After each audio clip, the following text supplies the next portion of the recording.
I arrived late for Christmas dinner at my daughter's house. As I approached the door, I heard my son-in-law making a toast. "It is a relief that the useless old man did not show up," he said. "I hope he is gone for good." The room filled with laughter. Without saying a word, I shut the door, turned around, and walked away.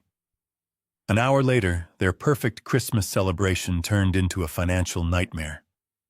My name is Rick Caldwell. I am 70 years old. For 4 decades, I poured my blood and sweat into building a commercial real estate firm in Chicago. I did it for my family. When my wife Evelyn passed away, my world stopped. I stepped down as chief executive officer, handing daily operations to my son-in-law Derek. I wanted to spend my twilight years enjoying peace surrounded by my daughter Megan and her husband. I bought them a $3 million mansion in Winnetka. I paid in cash a gift to secure their future. This year, heavy Chicago snow made the roads slick, causing me to be 30 minutes late for our holiday dinner. I parked in their long driveway carrying a beautifully wrapped silver box in my coat pocket. Inside was the title to a brand new Porsche Cayenne.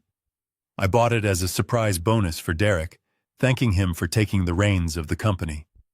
I walked up the icy stone steps to the grand front porch. The massive mahogany front door was sitting slightly ajar, likely left open by one of their wealthy friends who had stepped out for a quick smoke. I could smell the scent of expensive roasted meats and fresh pine wafting through the cold winter air. I reached out to push the door open and announce my arrival, but a voice stopped me dead in my tracks. It was Derek. His voice was loud, slightly slurred from wine. He tapped a spoon against crystal, demanding attention. Then he spoke words that altered our lives forever. "A toast," Derek announced, "to a Christmas miracle.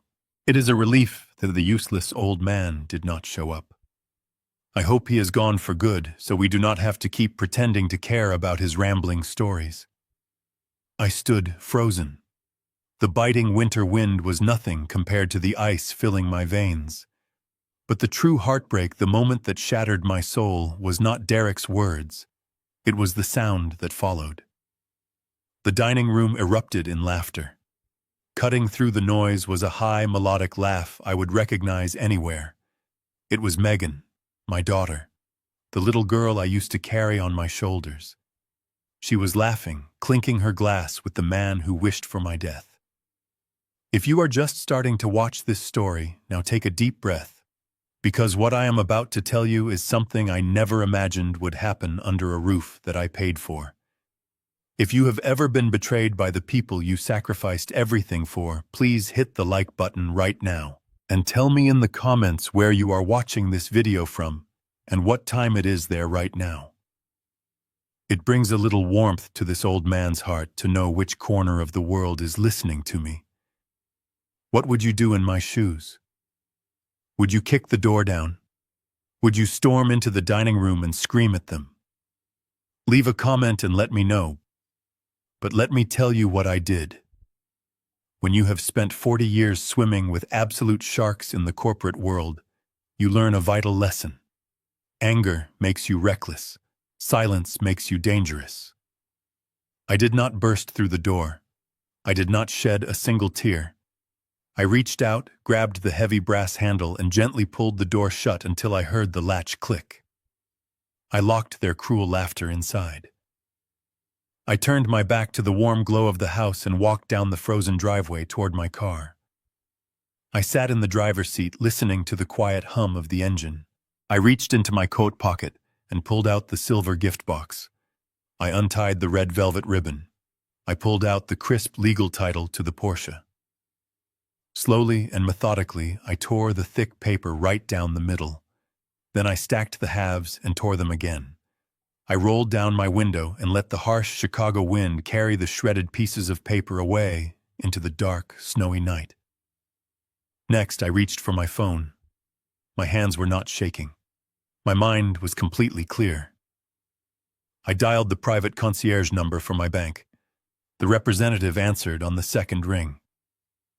"Good evening, Mr. Caldwell. How can we assist you on this holiday night?" I gave him my secure passphrase and verified my identity. Then I gave my first order.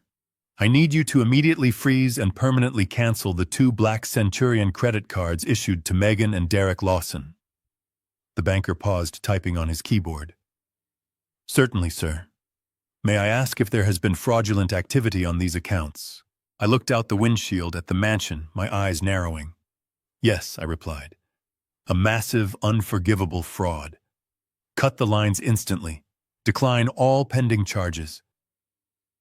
By the time I put my car in drive and pulled out of that neighborhood, their financial life support had been officially unplugged. They were still inside drinking $1,000 champagne, completely oblivious to the fact that their golden goose had just grown teeth. They thought I was a clueless, useless old man. They were about to find out exactly why I was the one who built the empire they were so desperate to steal. The morning of December 26th arrived with a bitter, biting chill. I sat in my study nursing a cup of black coffee. The house was entirely silent. I did not sleep much the night before at all. My mind was busy processing the death of my family and the birth of the war I had to fight. I was waiting for the phone to ring. I knew exactly how Megan operated. She had a ritual the day after Christmas. The post-holiday sales at the high-end boutiques on Michigan Avenue. For years, she treated those high-end designer stores like her personal closet. I looked at the grandfather clock. It was 10:15. Right on schedule, my cell phone began to buzz. I let it ring 3 times before I picked it up. I did not say a word. I just brought the receiver to my ear and listened. Dad, what in the world is going on? Megan practically screamed through the speaker. Her voice was shrill, filled with the kind of indignant rage that only comes from deep-rooted entitlement. I am standing at the checkout counter at Gucci. The cashier just told me my card was declined. Do you have any idea how humiliating this is? There is a line of people staring at me. I handed the girl the card again, and she said the account was permanently frozen. What did you do? Did you forget to pay the bill? Fix this right now for me.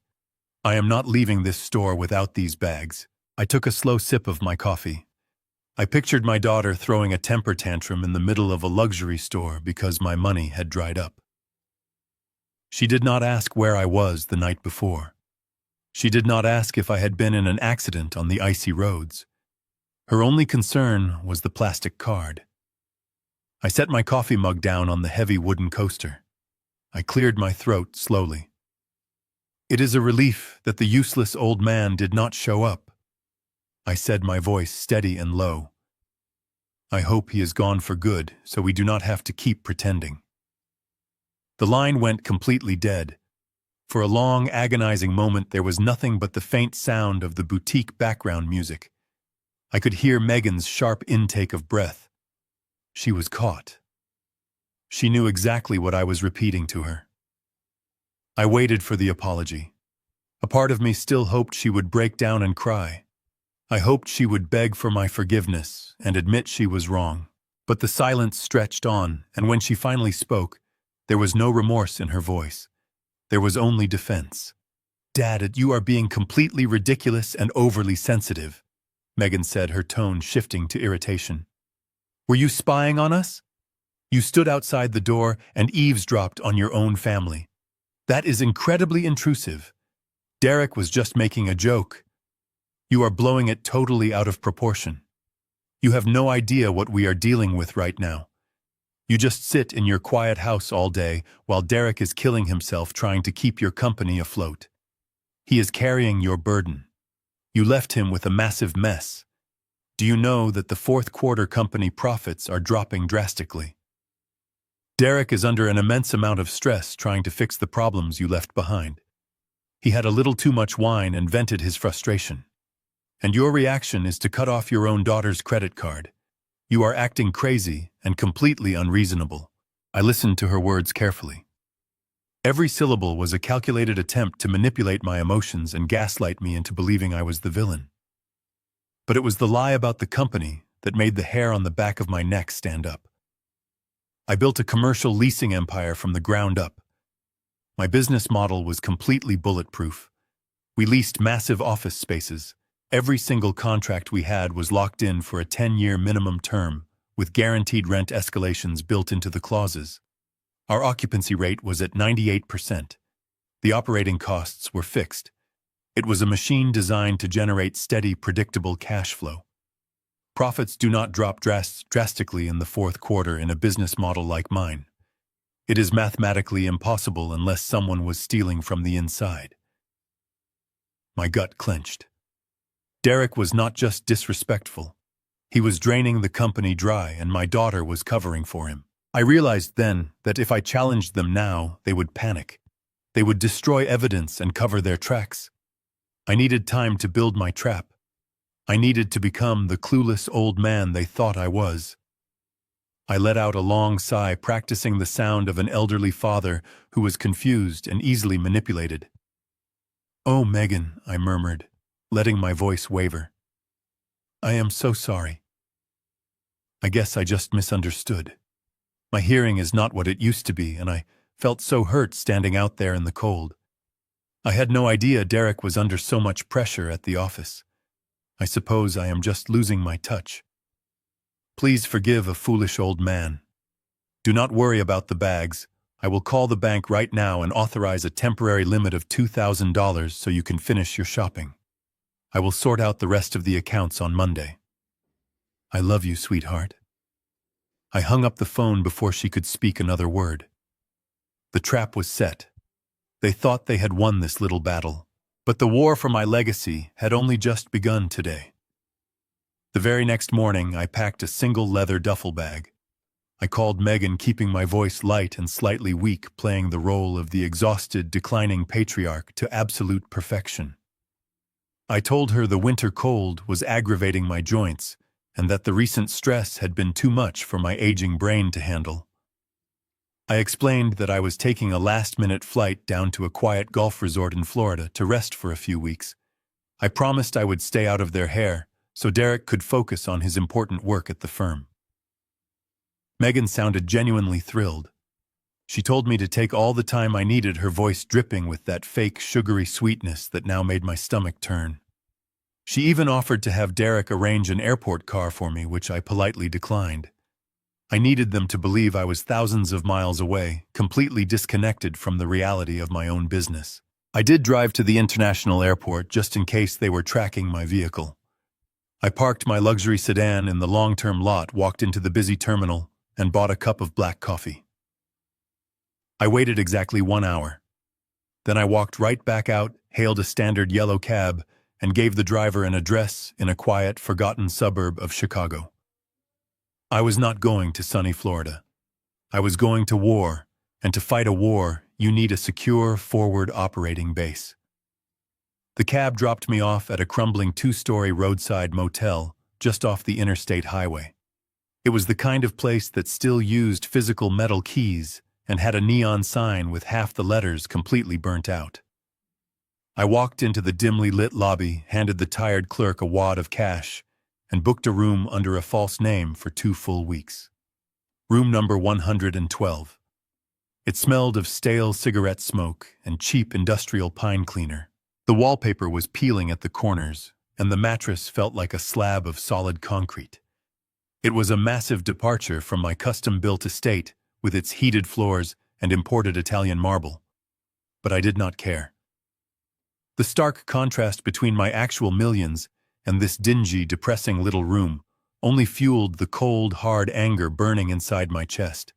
It sharpened my focus and cleared my mind. This cheap motel was exactly what I needed right now. It was completely off the grid and entirely invisible. As soon as I locked the heavy deadbolt and pulled the dusty blackout curtains shut, I retrieved a prepaid burner phone from my winter coat pocket. I had purchased it with cash the previous afternoon. I sat on the edge of the squeaky bed and dialed a number I knew perfectly by heart.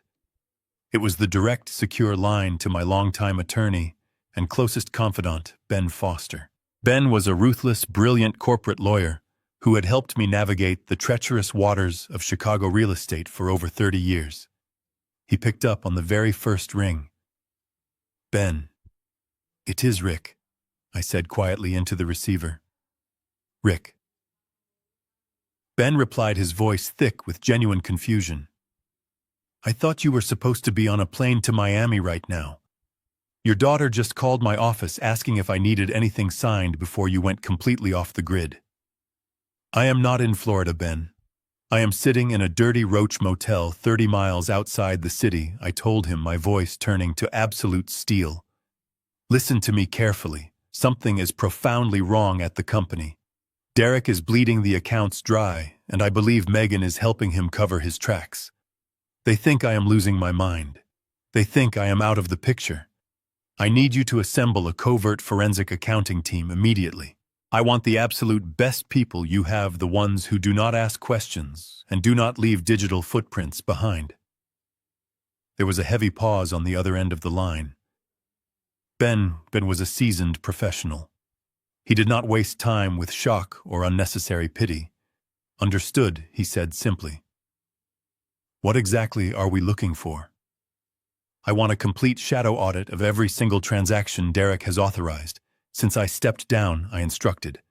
Every vendor contract, every maintenance invoice, every incoming wire transfer.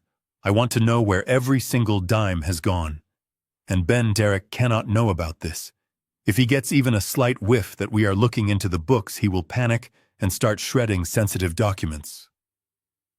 Consider it done, Ben promised with absolute certainty. I will have the team working off-site by midnight. We will pull the digital ledgers through the secure back-end access you retained. Sit tight, Rick. I will bring you the preliminary financial reports as soon as we find the hidden thread. I hung up the burner phone and tossed it onto the cheap laminated nightstand. And then the absolute hardest part of the entire operation began. The agonizing, waiting game. For the next 3 entire days, I did not leave that cramped motel room. I paced the worn carpet, wearing a path from the small window to the heavy door. I survived on terrible, greasy diner food delivered by a local teenager who did not care who I was. I ate cold hamburgers and drank bitter, burnt coffee from a styrofoam cup. I stared at the peeling wallpaper while my mind raced with dark possibilities. Every single hour that passed felt like an absolute eternity. I was a man used to taking immediate, decisive action. Being reduced to a ghost hiding in the shadows of my own city was agonizing. But with every sleepless hour I spent on that terrible mattress, my resolve hardened. I was going to dismantle their lives completely. On the evening of the 4th day, a heavy rhythmic knock echoed through the thin wooden door of my room. 3 quick taps, a pause, then 2 more. It was the signal Ben and I had agreed upon. I unlatched the deadbolt and pulled the door open just enough to let him slip inside from the freezing rain. Ben Foster looked entirely out of place in the dingy motel room. He was wearing a custom-tailored charcoal suit, his silver hair perfectly combed, holding a thick black leather briefcase that probably cost more than the mattress I had been sleeping on. He locked the door behind him, wiped the rain from his face, and let out a deep, heavy sigh. He did not offer a friendly greeting. He just walked straight over to the small, wobbly circular table by the window, popped the brass latches on his briefcase, and began pulling out stacks of dense financial reports. I sat on the edge of the bed, watching him spread the papers out under the dim, flickering light of the cheap floor lamp. "Have a seat, Rick," Ben said quietly, his voice lacking its usual courtroom confidence. It was replaced by a grim, professional solemnity. The forensic team worked around the clock. We found the bleed. And I have to warn you, my friend, it is much worse than just a few unauthorized bonuses or bad investments. I pulled up the only chair in the room and leaned over the documents.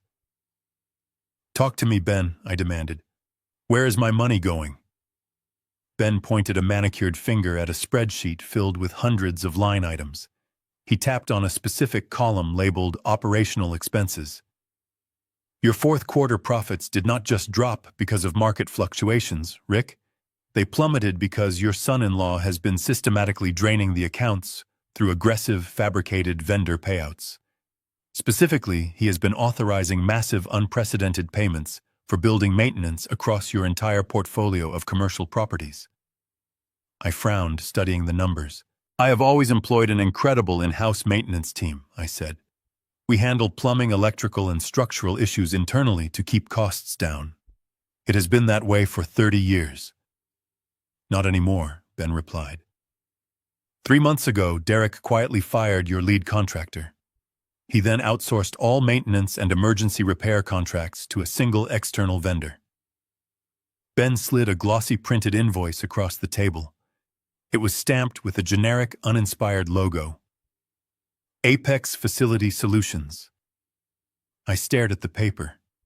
I had never heard of them in my life. Who are they? I asked.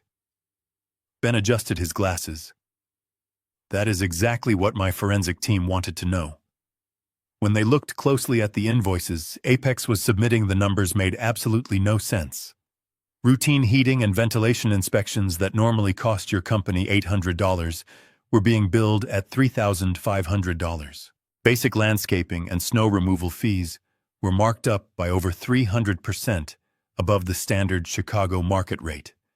The structural repair costs for your downtown towers were multiplied by 5.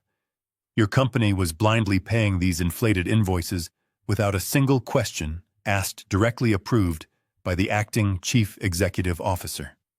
Derek was signing off on every single check and fast-tracking the payments. The sheer audacity of it made my blood run cold. But I knew exactly how corporate theft worked. Derek was not just overpaying a lazy or incompetent vendor. He was purposely moving the money somewhere specific. Where is this company located? I asked, my voice dropping to a dangerous, quiet whisper. Ben flipped to the next page of the report. Apex Facility Solutions is a limited liability company registered in the state of Delaware. As you know, Delaware is notoriously secretive. It is a corporate haven designed specifically to hide the true identities of business owners. Shell companies set up shop there precisely because the state does not require the disclosure of the primary beneficiaries on public documents. It is the perfect place to build a dark, untouchable black box for stolen money. But Ben smiled, then a cold, predatory smile of a lawyer who had just won his case. Your son-in-law is incredibly arrogant, Rick, and arrogant men always make stupid, sloppy mistakes. Ben pulled out a final folder. It was thinner than the rest, marked with a red confidential stamp. My guys dug much deeper. We bypassed the public registries and traced the routing numbers attached to the bank accounts where your company was sending the stolen funds. Apex Facility Solutions holds a primary business account at a private bank in the Cayman Islands. But to set up that offshore account, the bank required a certified declaration of beneficial ownership to comply with strict international anti-money laundering laws. My forensic experts managed to obtain a copy of that specific declaration. Ben slid the final document across the table. It was a scanned copy of a legal banking form. My eyes scanned down the page past the dense legal jargon until they landed on the bottom right corner. There, written in bold black ink, was a signature I had seen 1,000 times before. It was the exact same signature that was on my daughter's marriage certificate. It was the same signature that was on the holiday greeting cards sitting on my fireplace mantel back home. Derek Lawson was listed as the sole primary beneficiary of Apex Facility Solutions. The dark room went completely silent. The only sound was the heavy rain beating against the motel window. I sat there and stared at the signature until the printed letters blurred. Derek was actively and maliciously embezzling millions from my life's entire work. He was robbing me blind, smiling right in my face and drinking my expensive wine while he did it. The sheer staggering scale of the personal betrayal threatened to totally crush me. I looked up at Ben. What happens next, Ben? What happens next, Ben? Ben closed his briefcase with a sharp snap that echoed loudly in the tiny dark motel room. He looked at me with the tired, heavy eyes of a man who had seen the absolute worst of human nature throughout his long legal career. We find out exactly what he is buying, Ben replied. Embezzlement is just the mechanism, Rick. It is the plumbing. But water has to flow somewhere. Millions of dollars do not just sit idle in an offshore account when a cat like Derek is involved. He is spending it. And we need to know exactly what he is spending your life savings on right now. Is it gambling debts? Is it blackmail? Or is it something much more personal? I authorized Ben to hire the most expensive, discreet private investigator in the entire city of Chicago. I did not want a retired beat cop who worked out of his personal car. I wanted an absolute ghost. Ben hired a former federal intelligence officer who specialized in high-asset, untraceable surveillance.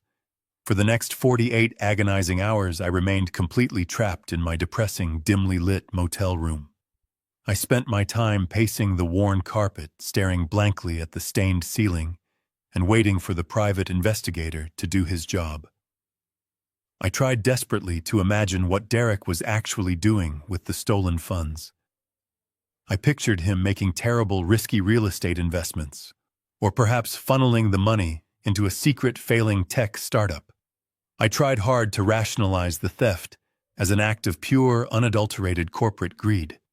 But the ultimate truth was far more cliché and far more sickening than I could have ever imagined. On the cold morning of the second day, a heavy, unmarked manila folder was slipped quietly under my motel room door. There was no knock. I slowly got out of bed, picked it up off the floor, and carried it over to the wobbly circular table. I poured myself a cup of stale, bitter coffee and carefully opened the flap. Inside the thick folder was a stack of crisp, high-resolution photographs, printed on expensive, glossy paper, along with a detailed, formally typed surveillance report. The very first picture showed Derek stepping out of his luxury company, leased Mercedes sedan. He was definitely not at the corporate office. He was standing casually in front of a sleek, ultra-luxury high-rise residential tower located right in the vibrant heart of downtown Chicago. It was a famous building widely known for housing wealthy professional athletes and celebrity chefs. According to the private investigators' meticulously typed notes, the massive penthouse suite on the 42nd floor was currently being leased for an astonishing $25,000 a month. The primary tenant listed legally on the master lease agreement was not a real person. It was Apex Facility Solutions.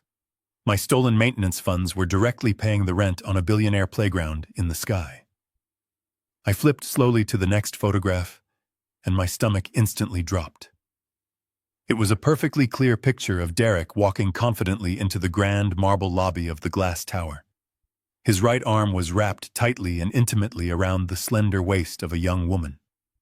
She was incredibly beautiful, with long, flowing blonde hair, wearing a designer winter coat that easily cost more than my first car. She could not have been a day older than 24.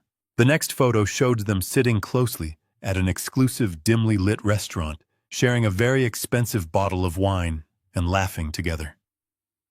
The picture after that was taken through the massive floor-to-ceiling windows of the penthouse itself, showing the two of them passionately kissing on a white velvet sofa.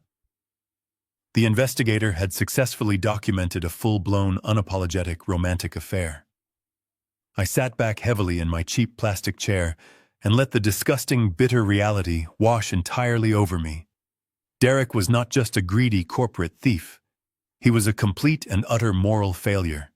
He was actively using the money he stole from my company to generously fund a lavish, secret double life with a woman 15 years younger than his own wife. He was buying her expensive diamond necklaces, taking her on private helicopter rides over the city at night, and paying for a luxury downtown penthouse, all while smiling warmly at me across the dinner table and pretending to be the perfect, devoted son-in-law. The sheer breathtaking arrogance of his actions was almost too difficult to comprehend. He truly believed he was entirely untouchable. But as I sat there and stared intently at the photograph of Derek kissing his young mistress, a strange, totally unexpected emotion began to well up deep inside my chest. It was not burning anger.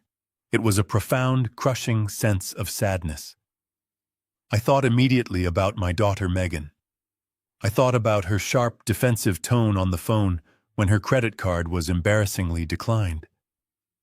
I thought about how she had blindly defended him forcefully, claiming he was stressed and working himself to the bone to save my struggling company. She was completely and utterly blind. She was defending a manipulative man who was actively betraying her in the most deeply humiliating way possible. Megan was spoiled entitled, and she had certainly broken my old heart by laughing at his cruel Christmas toast. But she was still my only child. She was still the sweet little girl I used to read bedtime stories to every single night. In my mind, the entire narrative suddenly shifted. Megan was not the evil mastermind behind the corporate theft. She was just a clueless, tragic victim. Derek was manipulating her mind just as much as he was trying to manipulate me. I felt a sudden fierce urge to protect my daughter. I wanted to pack my bags, drive straight to their mansion in Winnetka, and show her exactly who she married. I grabbed my coat off the back of the cheap plastic chair and picked up my car keys from the laminated nightstand. I was ready to leave that miserable motel room drive back into the city and lay those photographs out on my daughter's kitchen island. I wanted to hold her tightly while she cried and tell her that we would get through this terrible betrayal together. I reached for the brass doorknob, my hand trembling slightly. But right as my fingers wrapped around the cold metal, I froze. A sudden thought pierced through my protective, fatherly instincts. It was a memory. I closed my eyes and allowed myself to go back to that freezing Christmas night on the porch. I heard Derek's arrogant voice making that disgusting toast. But more importantly, I heard the reaction. The dining room erupted in laughter. Cutting sharply through the noise was Megan's laugh. It was not a polite chuckle or the nervous laugh of a woman keeping the peace. It was loud, mocking, and entirely genuine. She had found the idea of my death deeply amusing. My hand slowly slipped off the doorknob. I took a step back into the dim room. I remembered the furious phone call the morning after. Megan had not sounded like a victim. She sounded vicious. She instantly jumped to defend Derek, lying smoothly about the dropping profits and trying to aggressively gaslight me into believing I was losing my mind. In the ruthless world of commercial real estate, I survived for 4 decades by following one unbreakable rule. Never confront a hostile opponent until you possess all the cards. If I went to Megan now and she was somehow complicit, I would be showing my hand. She would warn Derek. They would drain the accounts, shred documents, and tie me up in endless litigation. My fatherly heart desperately wanted to believe she was innocent, but my gut screamed at me to wait. I needed absolute proof of where she stood. I dropped my keys back onto the nightstand and picked up my prepaid burner phone. I dialed the private investigator's number. He answered with his usual flat tone. "I need you to escalate the surveillance," I told him, my voice stripped of emotion. "I do not just want pictures anymore. I need to hear what he is saying when he thinks no one is listening. I want audio." The investigator paused. "That is a significant step up, Mr. Caldwell," he warned quietly. "Planting listening devices in a private residence is highly illegal." "I am not asking you to bug the penthouse or my house in Winnetka," I replied smoothly. "Derek drives a silver Mercedes-Benz. That car is not his personal property. It is officially registered to my corporate holding company, and as the majority shareholder, it belongs entirely to me. I want you to plant a micro-audio transmitter inside that vehicle. I want it hardwired into the electrical system so it never runs out of battery." "Consider it done," the investigator replied. "I will track the vehicle tonight. It should be active by tomorrow morning." I hung up the phone and sat heavily on the edge of the uncomfortable bed. The die was cast. There was no going back now. I had crossed the line from a concerned father into a calculated hunter. The next morning, a secure software link was sent to my burner phone. I clicked it, and a digital audio dashboard loaded. I put in a pair of cheap earbuds and waited. For the first few hours, there was nothing but the soft hum of the car's engine and the rhythmic clicking of the turn signal. Then I heard the heavy thud of the door closing. Derek's voice filled my ears crystal clear, as if he were sitting next to me. He was ordering coffee at a drive-through window. I listened as he complained about his latte. For 2 agonizing days, I lived inside that digital audio feed. I listened to hours of mundane, boring conversations. I heard Derek taking conference calls with my executive board sounding professional while he discussed the future of the company he was destroying. I heard him singing along to classic rock stations in heavy traffic. I heard him yelling at a valet outside his gym. I even heard him making dinner reservations. But the one thing I did not hear was Megan. She was never in the car. The tension inside the motel room grew thicker with every passing hour. I was trapped in purgatory, desperately hoping I was wrong about my daughter, yet terrified of what I might hear. The silence from her end was almost worse than a confession. It left too much room for my imagination to run wild. I barely slept. I kept the earbuds in my ears even when I laid down in the dark, the faint static serving as my only connection to the outside world. I was waiting for the other shoe to drop. I knew Derek could not keep his 2 double lives separated forever. Eventually, he was going to make a critical mistake. On the afternoon of the 3rd day, the sky outside my motel window turned a bruised, stormy gray. A heavy winter rain began to pelt the glass, matching the gloomy atmosphere inside my small room. I was sitting quietly at the wobbly table, staring blankly at the peeling wallpaper, sipping my terrible cold coffee. I was beginning to wonder if planting the bug had been a waste of time. My eyes felt heavy from the lack of sleep. I rested my forehead against my hand. Then, without any warning, the audio feed suddenly crackled to life with a sharp burst of static. The heavy passenger side door of the expensive Mercedes opened and slammed shut with a solid, expensive thud. The interior cabin of the luxury car finally settled into a very quiet hum. The moment of truth had finally arrived for me. I held my breath as the faint rustling of heavy winter coats rubbed against the leather seats. Then a voice broke the silence. It was Megan. She let out a long, exhausted sigh. "Derek, turn the heat up," she complained. "It is absolutely freezing out there, and I cannot feel my hands." Her voice was unmistakable. It was the exact same voice that had laughed at my expense on Christmas night. I instinctively leaned closer to my phone, my heart pounding a heavy rhythm against my ribs. For a brief, fleeting second, a wave of fatherly instinct washed over me. I wanted to reach through the speaker and warn her about the man sitting right next to her. I wanted to tell her about the photographs of the downtown penthouse and the young blonde woman. I waited for Derek to say something sweet and manipulative, playing the part of the devoted husband. Instead, he groaned in frustration, the sound of the car being shifted into drive echoing in the feed. "I cannot deal with this right now," Derek muttered, his tone dripping with profound irritation. "She is becoming completely unmanageable, Megan. She called my private line 3 times while I was in the middle of a board meeting this morning. I told her not to do that." I furrowed my brow in the dim motel room. Who was he talking about? Was it a demanding client? An angry vendor? I listened closely as the sound of the windshield wipers swept back and forth across the glass. "You need to handle her," Derek, Megan replied sharply, her voice devoid of any warmth. "That is your mess, not mine. I told you from the very beginning that I do not care what you do on your own time, as long as it does not interfere with our long-term plans. But she is getting reckless." What did she want this time? "She wants more money," Derek complained bitterly. "She saw the new designer handbags you bought after Christmas, and now she is throwing a massive temper tantrum. She says the $25,000 a month for the penthouse is not enough anymore. She wants a direct allowance increase. She is threatening to show up at the corporate office if I do not wire her another $10,000 by Friday. She says she feels ignored." I sat completely paralyzed on the edge of the cheap motel bed.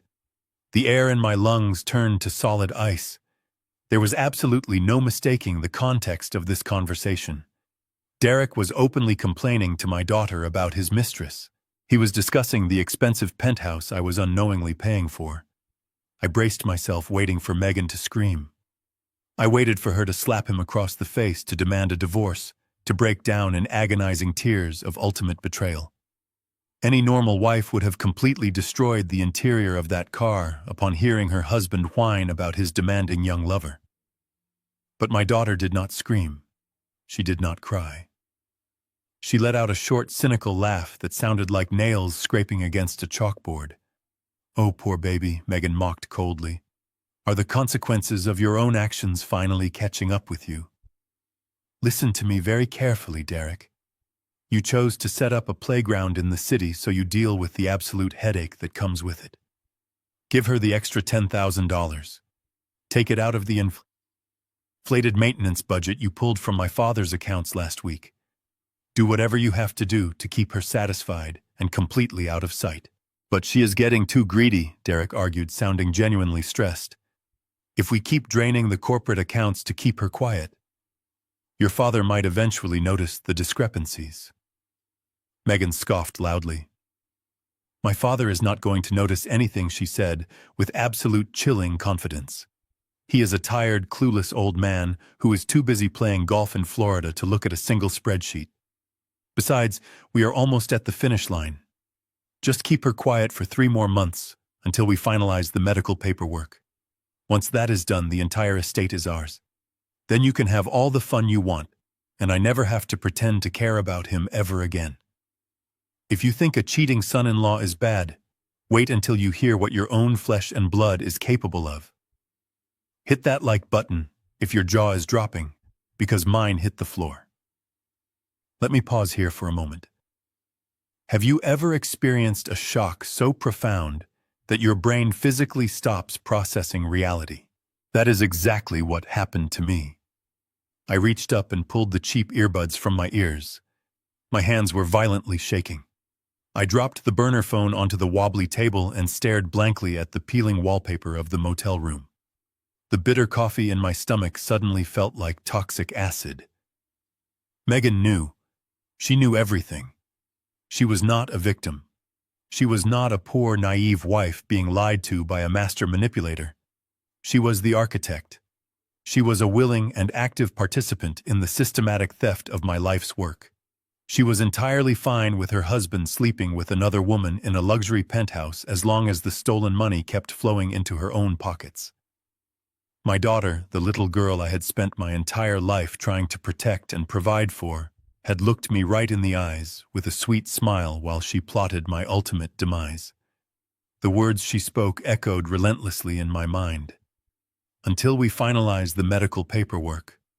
What medical paperwork? What exactly were they planning to do to me in 3 months? The sheer calculation of her voice was utterly terrifying. It was not a crime of sudden passion or temporary greed. It was an act of pure, absolute evil. The recording continued to play, the steady rhythm of the windshield wipers serving as a grim metronome to my impending doom. I sat completely still, barely daring to breathe, as Derek let out a heavy sigh that crackled through the cheap speaker of my burner phone. He did not sound like a man plotting the ultimate destruction of his own father-in-law. He sounded like a middle manager discussing a tedious quarterly report. "So where do we actually stand with Dr. Harrison?" Derek asked, his voice entirely devoid of any moral hesitation. "Have you made the final arrangements with him? I need to know the timeline before I make any more moves with the offshore accounts." Megan answered without missing a single beat. Her voice was terrifyingly calm, completely detached from the horrific reality of her words. "Dr. Harrison is fully on board," she said smoothly. "I had lunch with him on Tuesday. He has already started subtly backdating Dad's medical records. He is adding small fabricated notes about memory lapses, bouts of sudden confusion, and erratic behavior during routine checkups that never actually happened. By the time we file the official petition in probate court this spring, there will be a perfectly documented airtight paper trail showing a rapid and irreversible cognitive decline. He is going to give us an official diagnosis of severe advanced stage dementia." My blood ran completely cold. I knew Dr. Harrison. He was not just a random physician. He was a highly respected neurologist in the city, a man I had trusted with my health for over 15 years. I had recommended him to friends.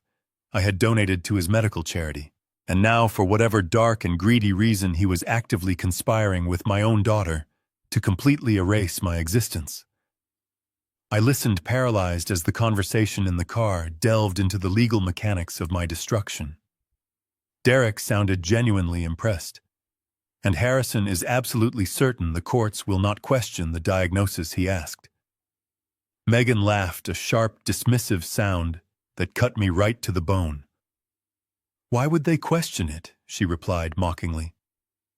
"Dad is 70 years old. He has been acting tired and withdrawn ever since Mom died. He literally just ran off to a golf resort in Florida because he claimed his aging brain needed rest. He is practically writing the narrative for us. Once Dr. Harrison submits the sworn medical affidavit, we file for an emergency medical conservatorship. The judge will declare him legally incompetent. At that exact moment, he loses every single right he has. He will not be able to sign a contract, hire a lawyer, or even access his own checking account. He will be a legal ghost."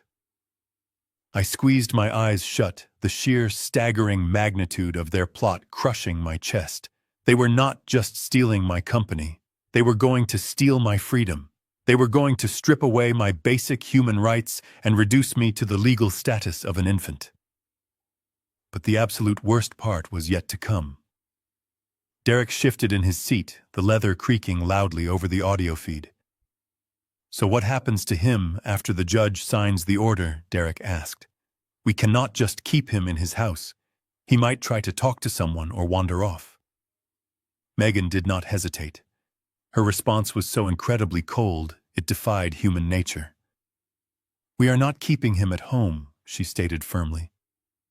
"I have already toured a private high-security memory care facility in upstate New York. It is a locked ward. The doors require keypads to open from the inside, and they heavily medicate the residents to keep them docile and easy to manage. It is incredibly expensive, but it looks like a luxury resort on the outside, so no one in our social circle will ever question our intentions. They will just praise me for making the difficult choice to put my poor, sick father in a safe place. He will go in the doors, will lock, and he will never come out." I felt a wave of profound nausea wash over me. My own daughter was calmly discussing locking me in a psychiatric prison for the rest of my natural life. She was planning to drug me into submission, trapping my completely sane mind inside a chemically altered body just to get me out of the way.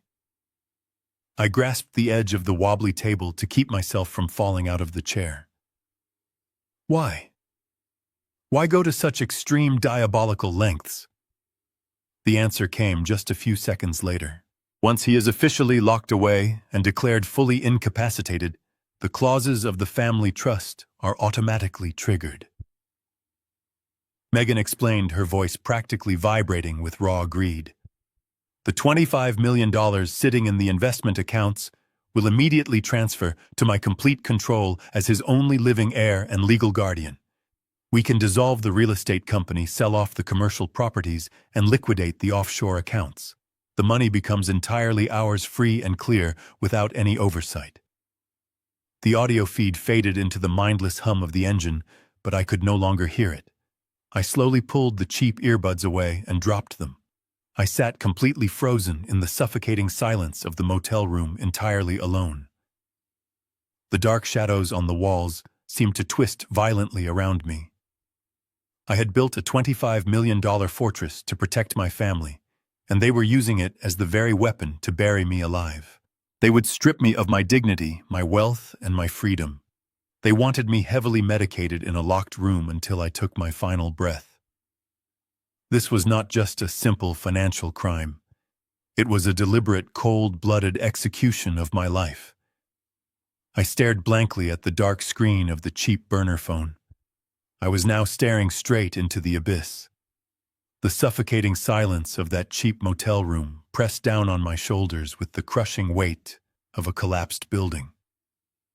I slowly lowered my head into my trembling hands. For the first time since my beautiful wife Evelyn passed away, I completely broke down. I wept. Not the quiet, dignified tears of an old man, but the raw, agonizing sobs of a father mourning the death of his only child. The pain physically radiated from my chest, sharp and relentless, like a jagged blade twisting into my ribs. I gasped for air, but the oxygen in the room felt entirely depleted. Every single sacrifice I had made over the last 40 years, every late night at the office, every missed vacation, every dollar I saved to build a legacy for my family had just been weaponized against me. I was completely shattered. The foundation of my entire existence had been ruthlessly ripped away, leaving me to free fall into a pit of absolute despair. I felt nauseous, dizzy, and physically sick to my stomach as the reality set in. As the tears streamed down my weathered face, my mind violently pulled me back in time. I was transported back to a sterile, brightly lit hospital room 3 years ago. The persistent rhythmic beeping of the heart monitor echoed in my memory. I was sitting in a stiff plastic chair right next to Evelyn's bed. My wife of 45 years was losing her long, brutal battle with cancer. Her skin was incredibly pale, and her breathing was shallow and uneven. I held her frail hand in mine, feeling the life slowly slipping away from the only woman I had ever truly loved. I was terrified. I was a man who commanded boardrooms and negotiated multi-million-dollar real estate deals, but in that hospital room I was utterly powerless. Then I felt a warm, reassuring hand gently rest on my left shoulder. It was Megan. She was 32 years old at the time.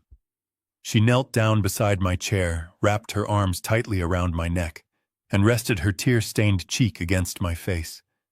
I could still smell the faint, comforting scent of lavender perfume she always wore. I could still feel the gentle pressure of her hands holding me together when I felt like falling apart. I remember the exact words she whispered into my ear as we watched Evelyn take her final, peaceful breath. She said, "Do not be afraid, Dad. You are not alone. I am here. I will always protect you. We are going to get through this together, just the two of us." I clung to those words. I clung to my daughter as my sole anchor in a world that had suddenly gone incredibly dark. I handed the company over to Derek shortly after that day, believing with all my heart that I was securing a bright, prosperous future for the people who loved me most. But the memory of her warm embrace was violently ripped away by the chilling echo of the audio recording. "Just keep her quiet for 3 more months until we finalize the medical paperwork." The contrast between the loving daughter in the hospital room and the ruthless monster in the Mercedes was too immense to comprehend. I realized then with absolute clarity that the young woman who had comforted me on that tragic day was completely gone. She had been swallowed whole by her own insatiable greed. The Megan who laughed at my funeral toast, the Megan who plotted to lock me inside a medicated high-security memory care facility, was a complete stranger wearing my daughter's face. She was a hollow, empty shell devoid of any humanity or familial loyalty. She had traded her soul for a $25 million trust fund. It was a cold-blooded transaction, an incredibly calculated betrayal that completely erased 3 decades of unconditional parental love. There was absolutely nothing left to salvage, nothing left to forgive, and definitely nothing left to protect. As that horrifying realization settled deep into my bones, a profound transformation began to take place inside me. The agonizing sobs slowly faded away. The hot, stinging tears drying on my cheeks turned cold. The paralyzing grief that had anchored me to the edge of the motel bed evaporated, replaced by a dark, simmering rage. I slowly lifted my head and stared directly at my reflection in the smudged mirror hanging above the cheap, laminated dresser. The man staring back at me was no longer a grieving widower. He was no longer a confused, elderly father hoping to salvage his broken family. I reached up and wiped the last remaining tear from my eye with the rough back of my hand. I took a deep, steadying breath, filling my lungs with a renewed sense of terrifying purpose. They had severely underestimated the man they were dealing with. They assumed my age made me weak. They assumed my love for them made me completely blind. They forgot that, long before I was a comfortable, wealthy patriarch, I was a hungry, ruthless street fighter who built an empire from absolute nothing. They wanted to strip me of my rights. They wanted to declare me legally incompetent and lock me away in the dark. I stood up from the bed, my posture perfectly straight, every joint and muscle tight, with absolute resolve. I would not be a victim in this story. I would not allow these pathetic, greedy parasites to feast on my life's work. The father was entirely dead. The executioner had just been born. I walked over to the small table, picked up my secure phone, and prepared to dial Ben Foster. It was time to build an iron fortress around my wealth and drop the heavy hammer of justice directly onto their heads. I would make sure they had absolutely nothing left by the end of this war. I dialed Ben Foster's number. He answered, expecting a financial update. I did not mention embezzlement. I told him about the recording, repeating my daughter's exact words. I detailed the horrifying plan to bribe Dr. Harrison, fabricate a severe dementia diagnosis, and lock me inside a memory care facility to seize the trust. A long silence followed. Ben had seen decades of corporate greed and bitter family disputes, but even he was speechless at their sheer depravity. When he finally spoke, his voice was a low growl. "Pack your bags, Rick," he commanded. "I am sending a car. We will go on the offensive right now and make them pay."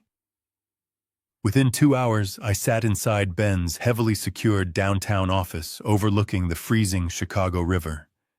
The cheap motel was behind me. I was finally back in my true element, comfortably surrounded by dark mahogany wood and the quiet, steady hum of absolute power. Ben paced the floor. "We cannot wait for them to file the emergency medical conservatorship," he explained, looking me directly in the eye. "In probate court, the first one to strike controls the narrative. If they file an affidavit from Harrison claiming you are incapacitated, the judge might freeze your assets instantly. We must preemptively destroy their entire medical foundation." "And how exactly do we do that?" I asked, my voice steady and cold. "By proving beyond a shadow of a single legal doubt that your mind is sharper than a steel trap," Ben replied. "We are going to build an iron fortress around your cognitive health." Over the next 5 days, I embarked on the most grueling, exhaustive medical journey of my entire life. Ben did not just book one doctor. He leveraged his extensive network to secure emergency private appointments with 3 of the most prestigious, top-tier neurological specialists in the entire state of Illinois. These were men and women who chaired hospital departments and testified as expert witnesses in federal cases. They were completely unbribable, highly respected, and ruthless in their clinical evaluations. I walked into each clinic under an assumed name, completely off the grid, ensuring that neither Megan nor Derek could ever trace my medical appointments. The medical testing was incredibly rigorous and demanding. I spent hours inside loud, claustrophobic magnetic resonance imaging machines, allowing them to take highly detailed, 3-dimensional scans of my brain tissue. I sat across from stern neuropsychologists who peppered me with complex cognitive puzzles, memory retention exercises, and rapid-fire mathematical equations. I was asked to recall obscure historical facts, draw intricate geometric shapes from memory, and navigate confusing verbal mazes designed specifically to catch even the slightest hint of mental decline. I did not just pass these examinations. I completely obliterated them. At the end of the grueling week, I sat back in Ben's office as he laid 3 thick, beautifully bound medical dossiers onto his desk. Each file contained a notarized, legally binding affidavit from the independent specialists. The results were absolutely unanimous and completely undeniable. Not only did I not have severe dementia, but the doctors noted that my cognitive function, memory retention, and executive reasoning were performing at a level that was exceptional for a man 20 years younger than me. My brain was perfectly healthy, incredibly sharp, and functioning flawlessly. I now possessed the ultimate impenetrable shield against their diabolical asylum plot. If Dr. Harrison ever dared to submit his fabricated medical records to a judge, Ben would immediately drop these three independent world-class evaluations onto the bench, instantly exposing Harrison as a fraud and destroying the petition. But securing my freedom was only the first half of the master plan. The second half was securing my legacy. With the medical affidavits safely locked inside Ben's fireproof vault, we turned our attention to the $25 million family trust. The trust was the ultimate prize Megan and Derek were salivating over. It was the sole reason they were willing to drug me and lock me away. I watched as Ben pulled the original heavily stamped trust documents from his filing cabinet. He laid them out flat on the mahogany table. I looked down at the paper, seeing my daughter's name listed prominently as the sole primary beneficiary and the designated medical power of attorney. Seeing her name now filled me with a profound, sickening disgust. "Draw up the paperwork, Ben," I ordered, my voice lacking any trace of hesitation. "I am completely dissolving this structure. We are going to rewrite the entire trust from the ground up." Over the next 6 hours, Ben and I meticulously dismantled the financial safety net I had spent 40 years building for my child. I legally revoked Megan's status as my medical proxy, ensuring she could never make a single healthcare decision on my behalf. Then we moved to the massive assets. I completely removed her name as the beneficiary of the trust. I removed Derek's name from every single secondary clause. I stripped them of any legal claim to my real estate portfolio, my offshore accounts, and my personal estate. I locked them out completely and permanently. I created a new airtight trust managed by Ben's firm with strict instructions that upon my death, the entire $25 million fortune would be donated to various medical research charities. Megan and Derek would not inherit a single penny. They would get absolutely nothing forever. But the most crucial part of this financial restructuring was the absolute secrecy. Ben filed the new trust documents under a heavily shielded privacy layer. Megan and Derek would have absolutely no idea the money was gone. They would continue to plot, continue to steal, and continue to bribe Dr. Harrison, completely unaware that they were fighting for a prize that no longer existed. The Iron Fortress was fully constructed, and I was sitting safely inside. Now it was time to step back out into the light and play the role of the perfect, helpless victim. I returned from Florida exactly 1 week later. I made sure to book a commercial flight from Miami to Chicago, just in case they were checking passenger manifests. I deliberately chose not to shave for 3 days, letting a patchy beard grow to make my face look sunken and tired. I purchased a wooden cane at the airport pharmacy. When my cab pulled up the snowy driveway of the Winnetka mansion, I did not march to the front door like the owner. I took a deep breath, slumped my shoulders, and leaned on the cane, dragging my feet across the icy pavement. Derek opened the mahogany door before I could even knock. He wore a crisp cashmere sweater purchased with my stolen money. "Welcome home, Dad," he said, his voice dripping with forced enthusiasm. "Florida really looks like it took it out of you." I offered him a weak, trembling smile. "The humidity was terrible," I muttered, my voice raspy and thin. "I just could not seem to catch my breath down there." Megan appeared in the foyer, rushing to take my coat. "Oh, Dad, you look exhausted," she cooed, her face twisted into a mask of perfect concern. "Come inside and sit down by the fire. I made your favorite pot roast for dinner." I allowed them to guide me into the formal dining room, playing the role of the helpless, declining patriarch flawlessly. As I sat at the head of the long oak table, I took a moment to observe my surroundings. The room was decorated beautifully, funded entirely by my hard work, and occupied by 2 people who wanted to lock me in a psychiatric ward. The sheer hypocrisy of the scene was enough to make my stomach turn, but I maintained my fragile facade. Derek poured me a small glass of red wine, asking casual questions about the golf courses in Miami. I purposely stumbled over my answers. I pretended to forget the name of the resort I had supposedly stayed at. I rubbed my temples, constantly closing my eyes and letting out long, frustrated sighs.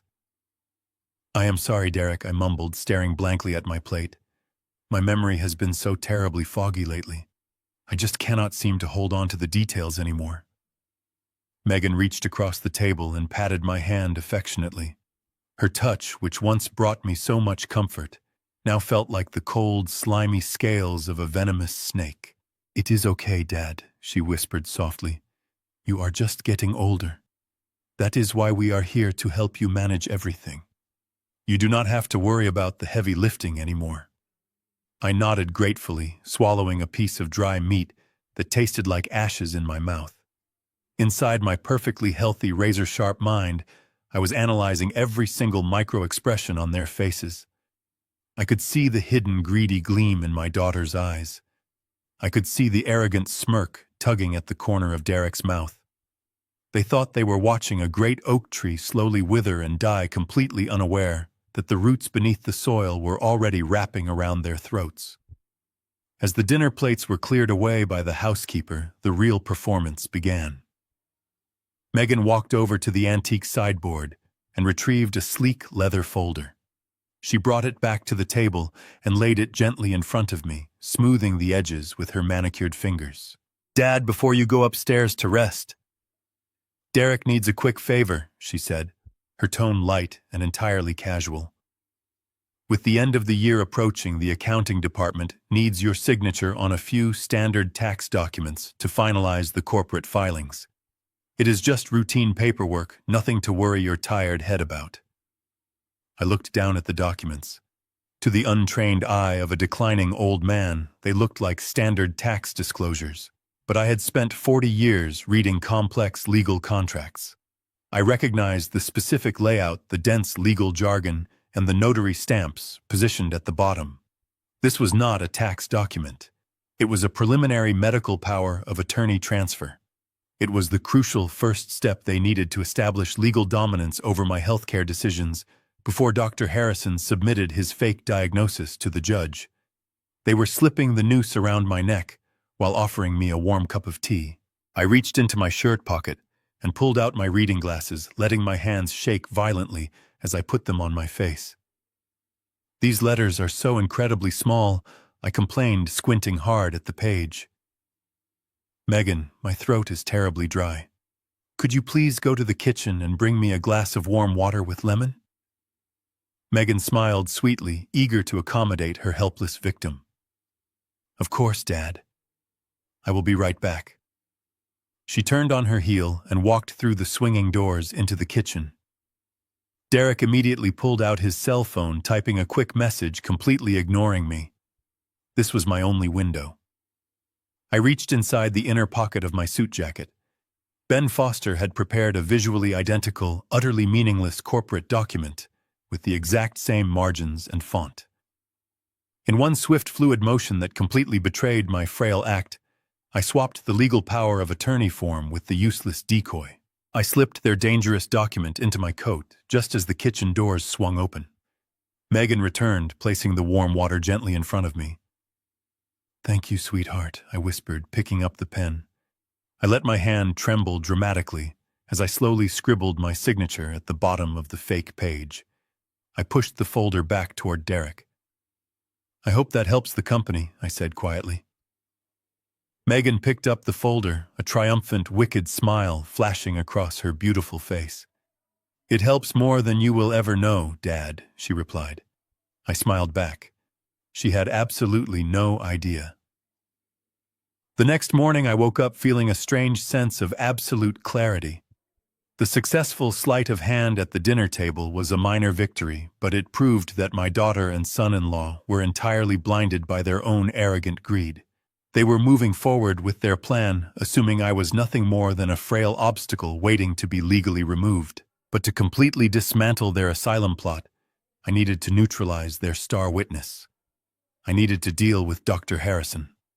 I left the Winnetka mansion under the pretense of taking a slow morning walk to clear my foggy head.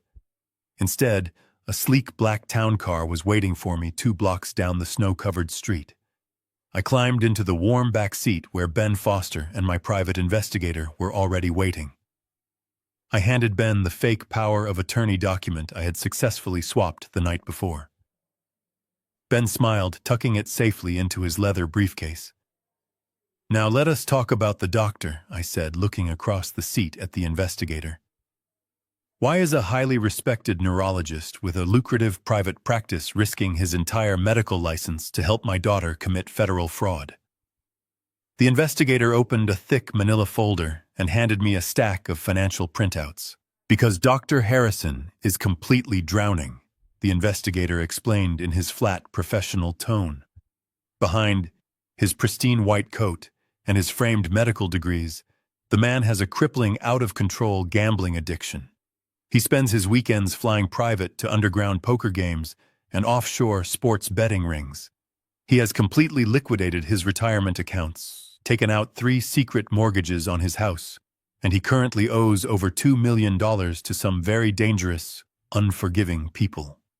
"My daughter found his weak spot," I murmured, studying the staggering negative balances on the bank statements. "She offered him a massive bribe to wipe out his debts in exchange for my fake dementia diagnosis." "Exactly," Ben agreed. "But a gambling debt of that magnitude leaves a very messy, desperate trail. To keep his creditors at bay while he waited for your daughter's payout, Dr. Harrison had to find alternative streams of immediate cash. He got incredibly sloppy." The investigator pulled out a second stack of papers. "These are pharmacy records and offshore wire transfers. Dr. Harrison has been running a highly illegal shadow practice. He is writing thousands of fraudulent prescriptions for heavy, highly addictive pain medications and selling them to street-level distributors for straight cash. Furthermore, he is funneling that cash through a series of fake consulting firms to completely evade federal income taxes. We have irrefutable proof of massive medical malpractice, illegal drug distribution, and severe tax evasion." I looked at the documents, feeling a cold, hard satisfaction settling deep into my chest. Dr. Harrison was not just a greedy physician.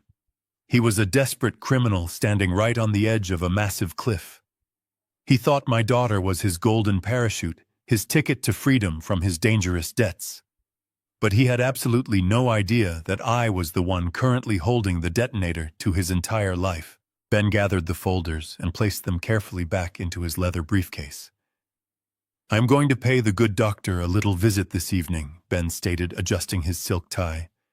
"I will make sure he understands exactly who is actually controlling this game." Later that night, long after the clinic had closed and the waiting room was entirely empty, Ben Foster walked casually into Dr. Harrison's private office. The doctor was sitting at his large oak desk, exhausted reviewing patient files. He looked up in shock as Ben locked the heavy wooden door behind him and took a seat without being invited. "Who are you?" Harrison demanded, reaching for his desk phone. Ben just smiled, his eyes cold and predatory, and placed the thick manila folder directly onto the center of the desk. "I am a man who can put you in federal prison for the next 20 years before the sun comes up tomorrow," Ben replied smoothly. "Open the folder, doctor." Harrison hesitated, his hands trembling slightly as he opened the cover. He stared down at his own illegal prescription logs, the photographs of his secret meetings with known drug distributors, and the detailed ledgers of his massive hidden offshore tax evasion accounts. The blood completely drained from his face, leaving his skin the color of dirty chalk. He looked like a man who had just been handed his own death sentence. "Where did you get these?" Harrison whispered, his voice cracking with absolute terror. "What do you want from me?" Ben leaned forward, resting his elbows on the polished desk. "I represent Richard Caldwell," he said quietly. Harrison visibly flinched at the sound of my name. "You have been conspiring with his daughter to falsify his medical records and steal his estate. It was a very bold, very stupid plan, but tonight that plan officially changes. You no longer work for Megan Lawson. You work exclusively for us. If you refuse, I will personally hand-deliver this entire folder to the Federal Bureau of Investigation, the Drug Enforcement Administration, and the Internal Revenue Service at exactly 8:00 tomorrow morning. You will lose your medical license, your home, and your freedom forever." Harrison slumped back in his leather chair, totally defeated. The arrogant doctor was completely broken. What do I have to do? He surrendered, his voice barely a hollow whisper. You are going to continue your little charade, Ben instructed coldly. You will answer Megan's phone calls. You will tell her everything is proceeding exactly as she planned. You will assure her that the dementia diagnosis is perfectly documented and ready for court. But you will not file a single piece of paper without my explicit authorization. You are our pawn now, Doctor. Make one single wrong move and I will destroy your life. With Dr. Harrison firmly under our control, the final pillar of their diabolical plan completely crumbled into dust. I did not need to confront Megan or Derek. I just needed to let them blindly continue walking down the path of their own destruction. The days following that meeting moved with a slow tension. December 30th arrived bringing a bitter wind that blanketed Chicago in white snow. The city buzzed with the joyful energy of the approaching holiday. People were rushing through the streets preparing to ring in the new year. But inside the mansion, a very different kind of anticipation was brewing. Tomorrow night was the company's annual New Year's Eve gala. For decades, I had hosted this massive, luxurious event at the downtown Four Seasons Hotel to celebrate the hard work of my employees and to thank our largest investors. It was always a night of elegance and gratitude. But this year, Derek had completely hijacked the event. He had spent hundreds of thousands of dollars of corporate funds to upgrade the ballroom, hire a celebrity chef, and secure a premium open bar. He was not throwing a company party. He was throwing a coronation. He had invited all the major players in the Chicago commercial real estate market. He intended to use the midnight toast to unofficially declare himself the permanent chief executive officer, stepping out of my shadow and taking total control of the empire. Megan was equally consumed by the impending glamour. She spent the entire morning of the 30th directing a team of tailors who had come to the house for final fittings. She was wearing a custom-made diamond-encrusted evening gown that easily cost the annual salary of a regular working family. She glided through the marble hallways with an air of absolute superiority. At one point, she stopped in the living room where I was sitting quietly by the fire reading a book. She twirled around the expensive fabric, catching the light. "Do I look beautiful, Dad?" she asked, her voice laced with pure vanity. "You look exactly like the woman you have become," I replied softly, my tone completely flat. She took it as a compliment, smiling brightly before rushing back to her dressing room. She was entirely obsessed with the crown she was about to steal, completely oblivious to the massive guillotine swinging down toward her neck.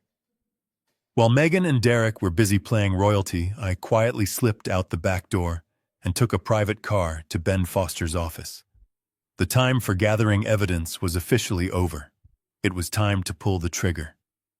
I sat across from Ben as he placed the final comprehensive forensic audit of the Delaware LLC on the table. The file contained every single fraudulent invoice, every offshore wire transfer, and the undeniable proof of Derek's secret penthouse lease. It was a masterpiece of financial suicide. Ben looked at me over the rim of his glasses. "This is it, Rick. Once we make this call, there is absolutely no turning back. The federal government does not do family favors, and they do not negotiate with embezzlers. Derek will face mandatory prison time. Are you entirely sure you want to proceed?"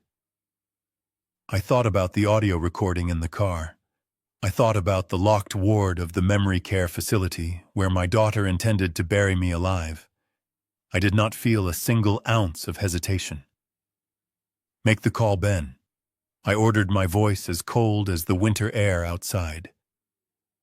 Ben picked up his secure office phone and dialed a direct, unlisted number. He was not calling the local police department. He was calling an old, highly trusted contact high up in the Criminal Investigation Division of the Internal Revenue Service. When dealing with millions of dollars in stolen corporate funds funneled through offshore accounts, you bring in the absolute heaviest artillery available. Federal tax fraud is not a crime you can bribe your way out of. Ben put the phone on speaker so I could hear the conversation. The federal agent answered on the first ring. Ben quickly and professionally laid out the exact parameters of the case. He explained the fabricated maintenance invoices, the Delaware Shell Company, the Cayman Islands bank accounts, and the massive unreported income Derek was using to fund his mistress and his lavish lifestyle. The agent was silent for a long moment, absorbing the sheer scale of the financial crimes. "Do you have the physical documentation to back up these claims, Foster?" The agent finally asked, his voice stern and strictly professional. "I have a bulletproof 300-page forensic accounting report," Ben replied smoothly.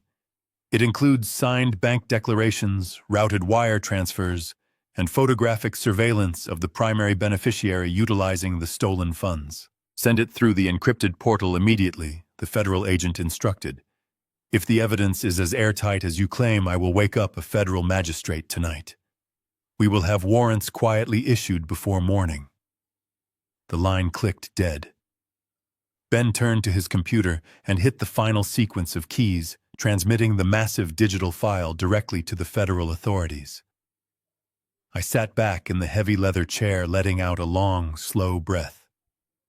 The trap was finally sprung. The invisible gears of the federal justice system were now aggressively grinding into motion. Derek was spending his afternoon writing a self-congratulatory speech for the gala, completely unaware that heavily armed federal agents were currently reviewing his entire life, preparing to rip it apart. I stood up, buttoned my winter coat, and looked out the massive office window at the darkening Chicago skyline. The city lights were beginning to flicker to life against the snowy backdrop. Tomorrow night, I would put on my finest tuxedo. I would walk into that grand hotel ballroom, and I would watch the man who tried to destroy me lose absolutely everything in front of the entire world. The eve of destruction had arrived.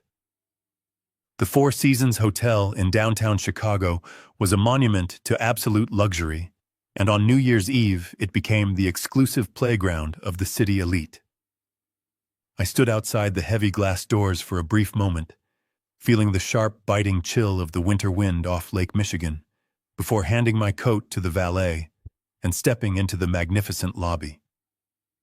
The grand ballroom on the second floor had been transformed into a breathtaking spectacle of corporate wealth. Massive crystal chandeliers cast a warm golden glow over hundreds of guests. Waiters in crisp white jackets moved seamlessly through the crowd, carrying silver trays loaded with crystal flutes of imported vintage champagne and delicate caviar appetizers. A sophisticated jazz quartet played softly on a raised stage, providing the perfect soundtrack for the powerful men and women who controlled the commercial real estate market of the entire Midwest. It was an atmosphere of pure, unfiltered extravagance. But as I rode the silent elevator up to the event, I knew that every single dollar funding this lavish celebration had been siphoned directly from my life's work. This was not a celebration of corporate success. It was a victory party for two thieves who thought they had completely gotten away with the perfect crime. I paused just outside the massive oak doors of the ballroom, remaining completely unseen in the shadowy corridor. I allowed myself a few minutes to simply observe the room. Standing right in the center of the ballroom, completely surrounded by a circle of wealthy investors and powerful city officials, was Derek. He looked every bit the arrogant king he desperately wanted to be. He was wearing a custom midnight blue tuxedo, laughing loudly at his own jokes, and patting older, more experienced board members condescendingly on the shoulder. He was holding a glass of scotch in one hand and gesturing expansively with the other, soaking in the admiration and respect that he had absolutely not earned. Standing right beside him was my daughter Megan. My breath hitched slightly in my chest, not out of love but out of pure, cold disgust. She was practically dripping in heavy, brilliant diamonds. The necklace wrapped around her throat caught the chandelier light, shooting fractured rainbows across the room. She was wearing the extravagant custom-made evening gown she had paraded around the house just yesterday. She looked like a queen, smiling radiantly, holding court with the wives of my oldest business partners. They were the absolute picture of a successful, loving power couple, completely untouchable at the very top of the world. But they had no idea who was standing just outside the door. I had spent the entire last month playing the role of a frail, confused, easily manipulated old man. I had hunched my shoulders, dragged my feet, and let my hands shake. Tonight, that pathetic performance was officially over. I was not leaning on a wooden cane. I was not wearing the loose, comfortable sweaters of a retired grandfather. I was wearing a razor-sharp, perfectly tailored black tuxedo that hugged my shoulders and commanded immediate respect. I had visited my personal barber earlier in the afternoon, having my silver hair neatly trimmed and my face cleanly shaved. I stood up perfectly straight, pushing my shoulders back and lifting my chin, feeling the familiar, intoxicating surge of absolute authority returning to my bones. I was Richard Caldwell. I had built a $25 million empire with my bare hands crushing ruthless competitors and surviving devastating market crashes. I was a man who commanded boardrooms, and tonight I was going to remind every single person in that hotel exactly who built the ground they were standing on. I adjusted my silk bow tie, took one final deep breath to steady my racing heart, and signaled the two event staff members standing by the entrance. They grabbed the heavy brass handles and pulled the massive oak doors wide open. I stepped into the grand ballroom. I did not sneak in quietly. I walked right down the center aisle with the heavy, measured posture of a military general inspecting his troops. My footsteps were slow, deliberate, and entirely confident. Almost immediately, the dynamic of the entire room began to shift. The older investors, the men and women who had known me for decades, stopped their conversations and turned to look.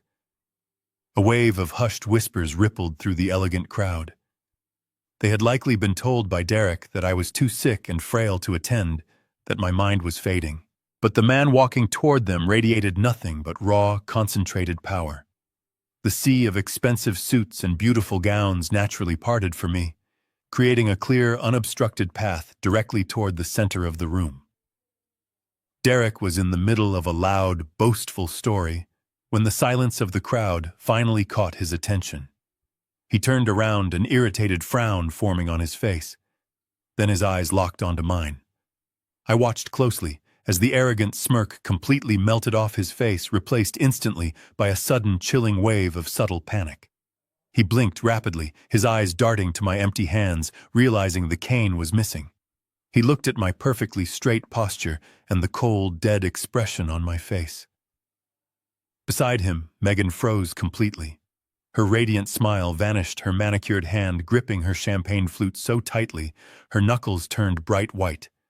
They were expecting a victim. They were staring at an executioner. I did not stop walking until I was standing less than 3 feet away from them, right in the dead center of the silent ballroom.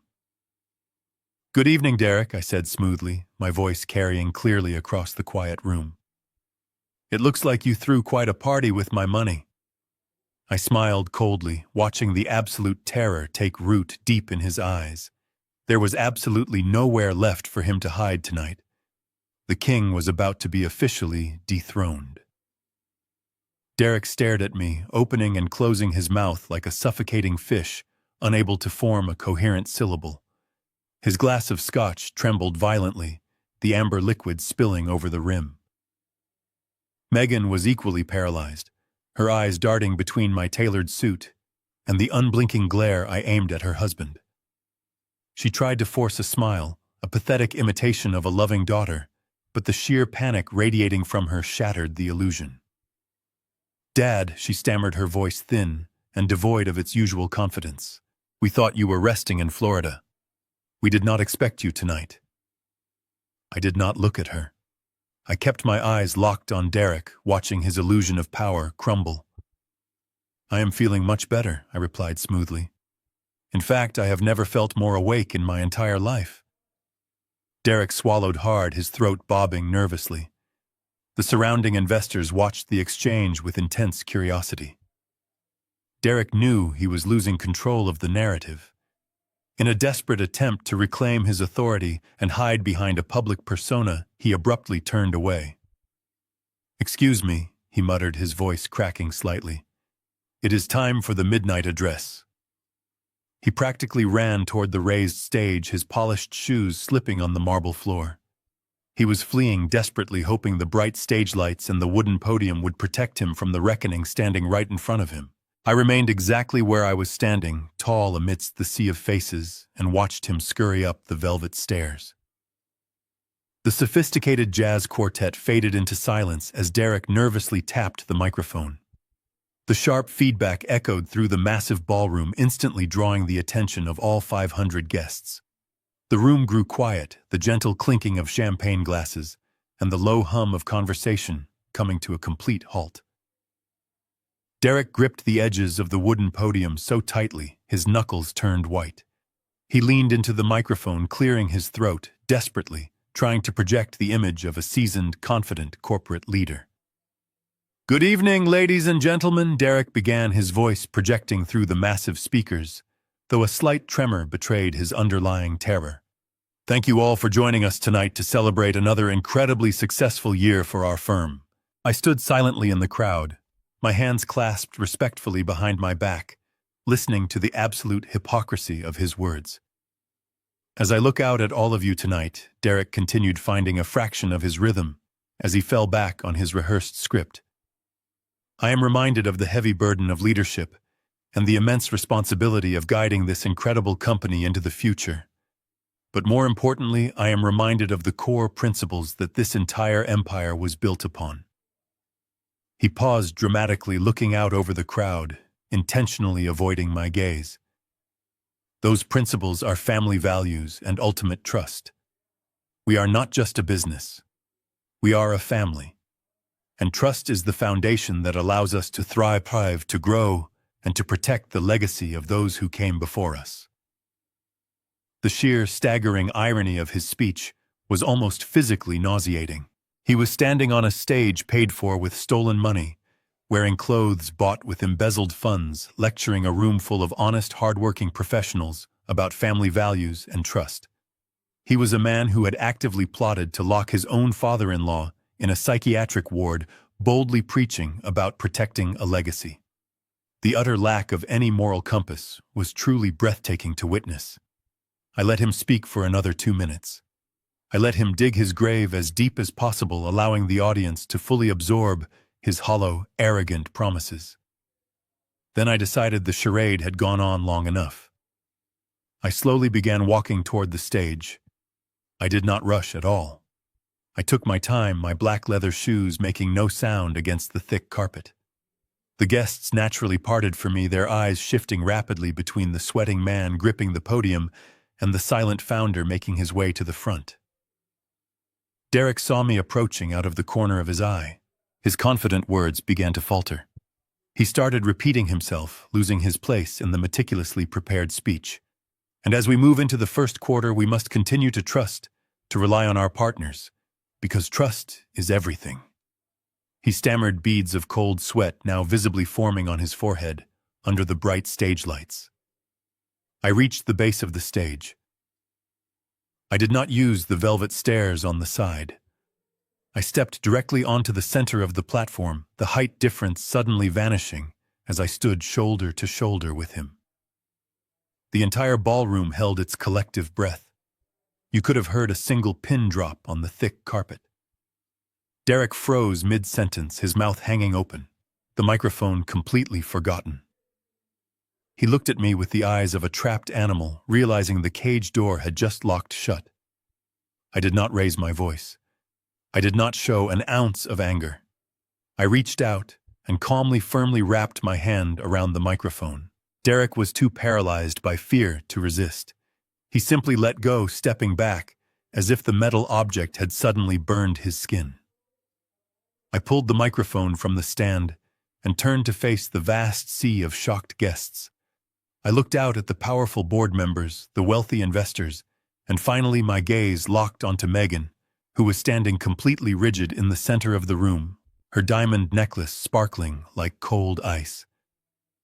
I brought the microphone to my lips, my voice echoing with absolute authority and devastating calm across the silent room. "Thank you for that touching speech, Derek," I said smoothly, letting the heavy sarcasm hang in the air. "But I think it is time for the real year in review presentation." I raised my left hand and gave a subtle, prearranged signal to the audio-visual technician standing in the shadows at the back of the massive ballroom. The technician was a private contractor Ben Foster had personally hired for this exact moment. Instantly, the elegant, soft lighting of the Four Seasons lowered to a dramatic theater-level darkness. A massive state-of-the-art projector screen smoothly descended from the ceiling directly behind the wooden podium where Derek and I stood. Derek looked up at the descending screen, his face completely devoid of color. He reached out a trembling hand, trying to grab the microphone back from me, but I simply stepped out of his reach. The low hum of the projector filled the quiet room, and a bright, piercing light cut through the darkness, illuminating the massive screen in stunning 4,000-pixel resolution. The guests leaned forward in their seats, expecting to see a polished corporate slideshow featuring our quarterly growth charts, new property acquisitions, and smiling employee photographs. Instead, the very first image that flashed across the screen was a stark, high-contrast scan of an internal company ledger. I spoke clearly into the microphone, my voice echoing like thunder across the silent ballroom.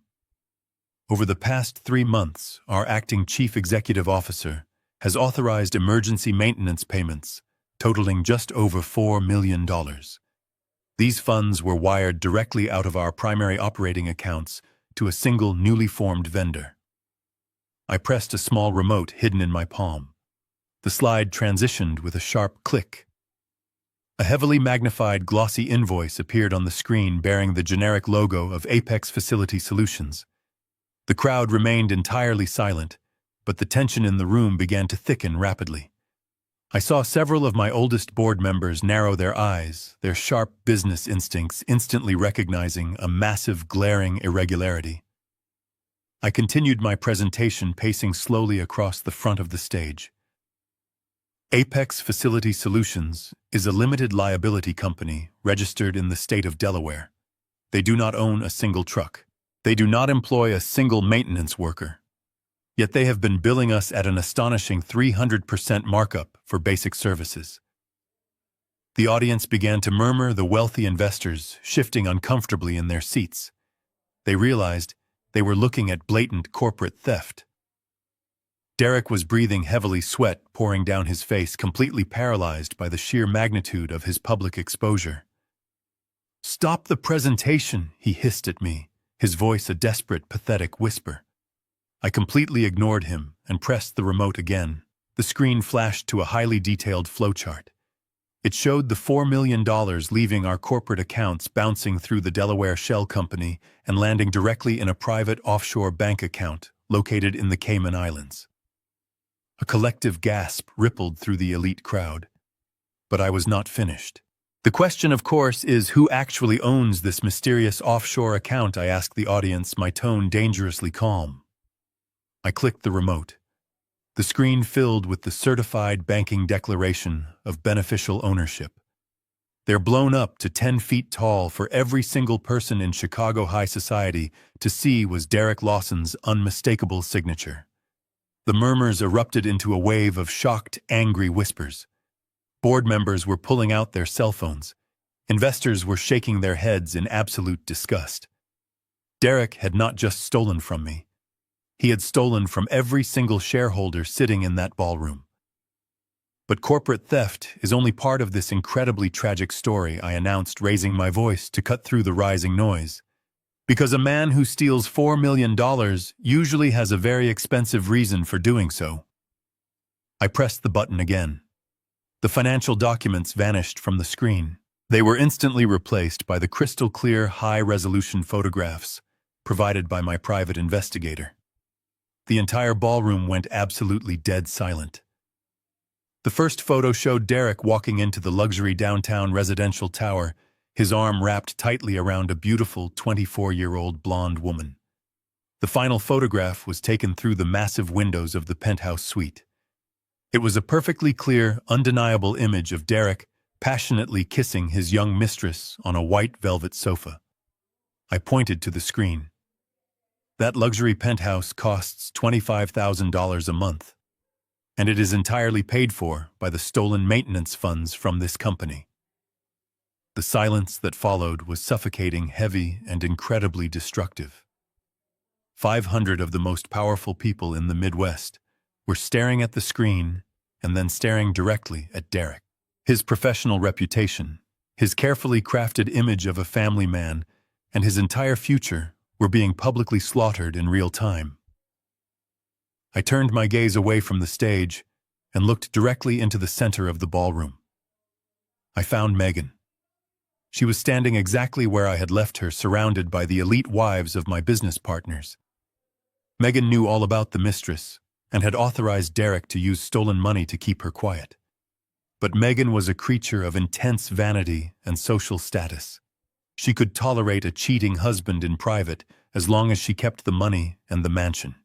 She was being publicly humiliated, exposed as a fool and a cuckold in front of the exact people she desperately wanted to impress. Her high society friends were taking steps away from her, distancing themselves from the radioactive fallout of her marriage. Her face flushed a violent shade of crimson. Her jaw trembled uncontrollably now. The heavy diamond necklace around her throat suddenly looked less like a crown and more like a suffocating collar. Derek stood on the stage beside me, his head hanging low, totally defeated, unable to make eye contact with anyone. He was a dead man walking. The absolute financial and social slaughter was complete.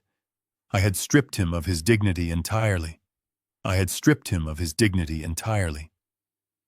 For a fleeting moment, Derek stood completely paralyzed by the sheer magnitude of his public destruction. He looked wildly around the massive ballroom, his eyes darting from the glowing projector screen to the disgusted faces of the board members he had spent the entire evening trying to impress. The realization of his absolute ruin finally shattered his shock, replacing it with a primal, desperate instinct to flee. He took a sudden, frantic step backward, stumbling awkwardly against the heavy wooden podium. He looked toward the side exit of the stage, his body language screaming that he was about to make a pathetic run for the service elevators, hidden behind the heavy velvet curtains. But his cowardly escape plan was violently interrupted before he could take another single step. A loud crash echoed from the back of the room as the heavy oak doors were thrown violently open. The sound was so sudden that guests gasped, turning their heads in alarm. The jazz quartet completely froze. Through the doorway strode a tight formation of men and women who stood in terrifying contrast to the sea of tuxedos and designer gowns. They were not wearing silk. They wore dark windbreakers with bold yellow lettering printed across their backs. IRS Criminal Investigation. Flanking them were 4 uniformed officers from the Chicago Police Department, their hands resting firmly on their duty belts. The lead federal agent was a tall, imposing man with close-cropped gray hair and a face carved from granite. He did not pause to admire the crystal chandeliers. He walked straight down the center aisle of the ballroom with a terrifying, measured purpose. The wealthy elite of Chicago commercial real estate, the same people who had just been sipping vintage champagne, scrambled to get out of his way. They practically shoved each other aside, parting like the Red Sea, to create a wide path directly to the stage. Nobody wanted to be standing near the blast radius of a federal tax raid. Derek watched the agents approach with an expression of pure horror. His legs finally gave out, and he slumped heavily against the wooden podium to keep from collapsing onto the floor. He looked over at me, his face slick with cold sweat, his mouth opening and closing in a desperate plea for a rescue that was never going to come. I simply stood my ground, my posture perfectly straight, my hands clasped behind my back. I watched the consequences of his arrogance march up the velvet stairs. The lead agent stepped onto the stage, his heavy boots thudding against the wooden floorboards. He did not pull out a notepad or ask for permission to speak. He looked directly at the trembling man clutching the podium. Derek Lawson, the agent, announced, his deep voice projecting easily across the silent, cavernous ballroom without the need for a microphone. You are under arrest for multiple federal offenses, including severe corporate embezzlement, wire fraud, and massive tax evasion. Derek shook his head violently, his eyes wide with rising panic. No, no. There is a massive misunderstanding here, Derek stammered, his voice cracking into a pathetic, high-pitched whine. You cannot do this right now. This is a private corporate event. I am the chief executive officer of this company. I have powerful lawyers. You need to speak to my legal team tomorrow morning. The agent did not even blink at the pathetic display. He reached behind his back and pulled out a pair of heavy steel handcuffs. Your legal team can meet you at the Federal Holding Facility, Mr. Lawson, the agent replied coldly. Turn around and place your hands behind your back, right now. Derek hesitated, completely unable to process the reality that his lavish, privileged life was ending right in front of the entire Chicago high society. One of the uniformed police officers stepped forward forcefully, grabbing Derek's shoulder and spinning him around. Derek let out a sharp cry of surprise as his arms were wrenched backward. The sharp, metallic click of the handcuffs ratcheting shut echoed loudly through the silent ballroom. It was the most beautiful sound I had ever heard in my entire life. It was the sound of absolute poetic justice. As the officers marched him toward the edge of the stage, Derek dug his shoes into the carpet, fighting the momentum. He twisted his head around, looking frantically for the one person who always fixed his mistakes. He looked right at me. Dad. Please, Derek begged, his voice breaking into a desperate sob. Please tell them to stop. Tell them it was an accounting error. I will give the money back. I will leave the company. Do not let them take me away. I cannot go to prison. Please help me. I slowly walked over to him. The federal agents paused, allowing the founder of the company to speak to the man who had robbed it blind. I leaned in close, so close I could smell the stale scotch and the sour stench of his fear.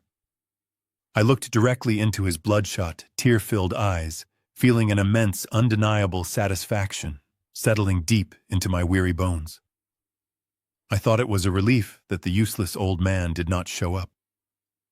I whispered softly, making sure only he could hear the exact words he had spoken on Christmas night. I smiled at him. It was a cold, razor-sharp smile, devoid of any warmth. I hope you are gone for good, Derek, so we do not have to keep pretending anymore. Derek's eyes widened in absolute soul-crushing realization. He finally understood that I knew everything. He understood that I was the architect of his destruction. His jaw trembled and a low whimper escaped his throat. I stepped back and gave the federal agent a brief nod. Take this worthless piece of trash entirely out of my beautiful ballroom tonight, I said, clearly never looking back at him again. As federal agents escorted Derek through the parted crowd, his pathetic pleas fading into the hallway, the ballroom descended into a suffocating silence. I adjusted my cuffs, letting the gravity settle. I turned my attention to the center of the floor, where my daughter was standing alone. The wealthy wives of my investors had physically backed away from her. Realizing instantly that Derek was gone forever, her only option was to distance herself from his crimes. Her face twisted into a mask of pure devastation. She let out a theatrical sob, gathered the heavy silk of her designer dress, sprinted toward the stage, and scrambled up the velvet stairs. She threw herself at me, reaching out to grab the lapels of my tuxedo. Dad. Oh my God. Dad, she wailed hysterically, tears streaming down her powdered cheeks. I did not know. I swear to you, I had no idea he was doing any of this. He lied to me every single day.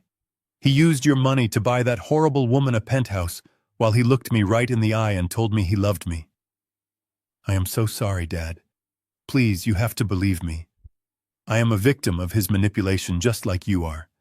I did not pull away.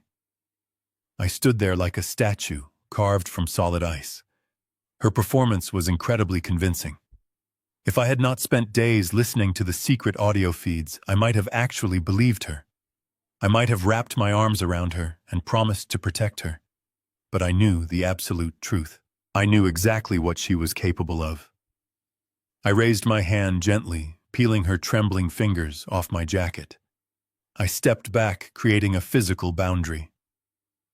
You did not know about the Delaware Shell Company, I asked softly, my voice carrying through the microphone. No, she cried, shaking her head vigorously. I would never let him steal from you. And you did not know about the blonde woman living in the luxury penthouse, I pressed further. Megan let out another dramatic sob. No, Dad, she wept. He completely destroyed our marriage. He used both of us. I looked out at the crowd. The investors were watching this family tragedy unfold with morbid fascination. It was time to pull the final curtain down on her elaborate play. I reached into my tuxedo jacket, pulled out my secure burner phone, and gave the audio-visual technician in the back of the room a sharp nod. He immediately patched the wireless feed from my phone directly into the massive sound system. I looked back down at my daughter, whose tears instantly stopped flowing. Megan, I said quietly, my voice vibrating with cold energy. You always were an incredible actress. But arrogant people always make stupid mistakes. And your husband drove a company car. I pressed play on the screen. For a brief second, there was only the faint static of a digital recording. Then the sound of the windshield wipers filled the silent ballroom. And then came the voice. It was a sharp, cynical, incredibly cold voice that every single person in that room instantly recognized. It was Megan. Oh, poor baby, her recorded voice mocked over the massive speakers. Are the consequences of your own actions finally catching up with you? Listen to me very carefully, Derek. You chose to set up a playground in the city, so you deal with the absolute headache that comes with it. Give her the extra $10,000. Take it out of the inflated maintenance budget you pulled from my father's accounts last week. Do whatever you have to do to keep her satisfied and out of sight. The entire ballroom let out a collective horrified gasp. Megan physically recoiled as if struck across the face by an invisible hand. Her eyes widened, the blood draining entirely from her complexion. She opened her mouth to speak, but no words came out. I let the recording play to the devastating end. My father is not going to notice anything, her recorded voice continued, echoing like a death knell off the marble walls. He is a tired, clueless old man who is too busy playing golf in Florida to look at a spreadsheet. Besides, we are almost at the finish line. Just keep her quiet for 3 more months until we finalize the medical paperwork. Once that is done, the entire estate is ours. Then you can have all the fun you want, and I never have to pretend to care about him ever again. I tapped the screen, cutting the audio feed. The silence that slammed into the room was absolute, deafening, and completely lethal. The social execution was flawless. The elite women who had just been admiring her diamonds were now looking at her with pure, unfiltered revulsion. She had been exposed not just as a thief, but as a treacherous monster who plotted to throw her grieving father into a locked psychiatric ward for a paycheck. The sheer weight of her public destruction finally crushed her.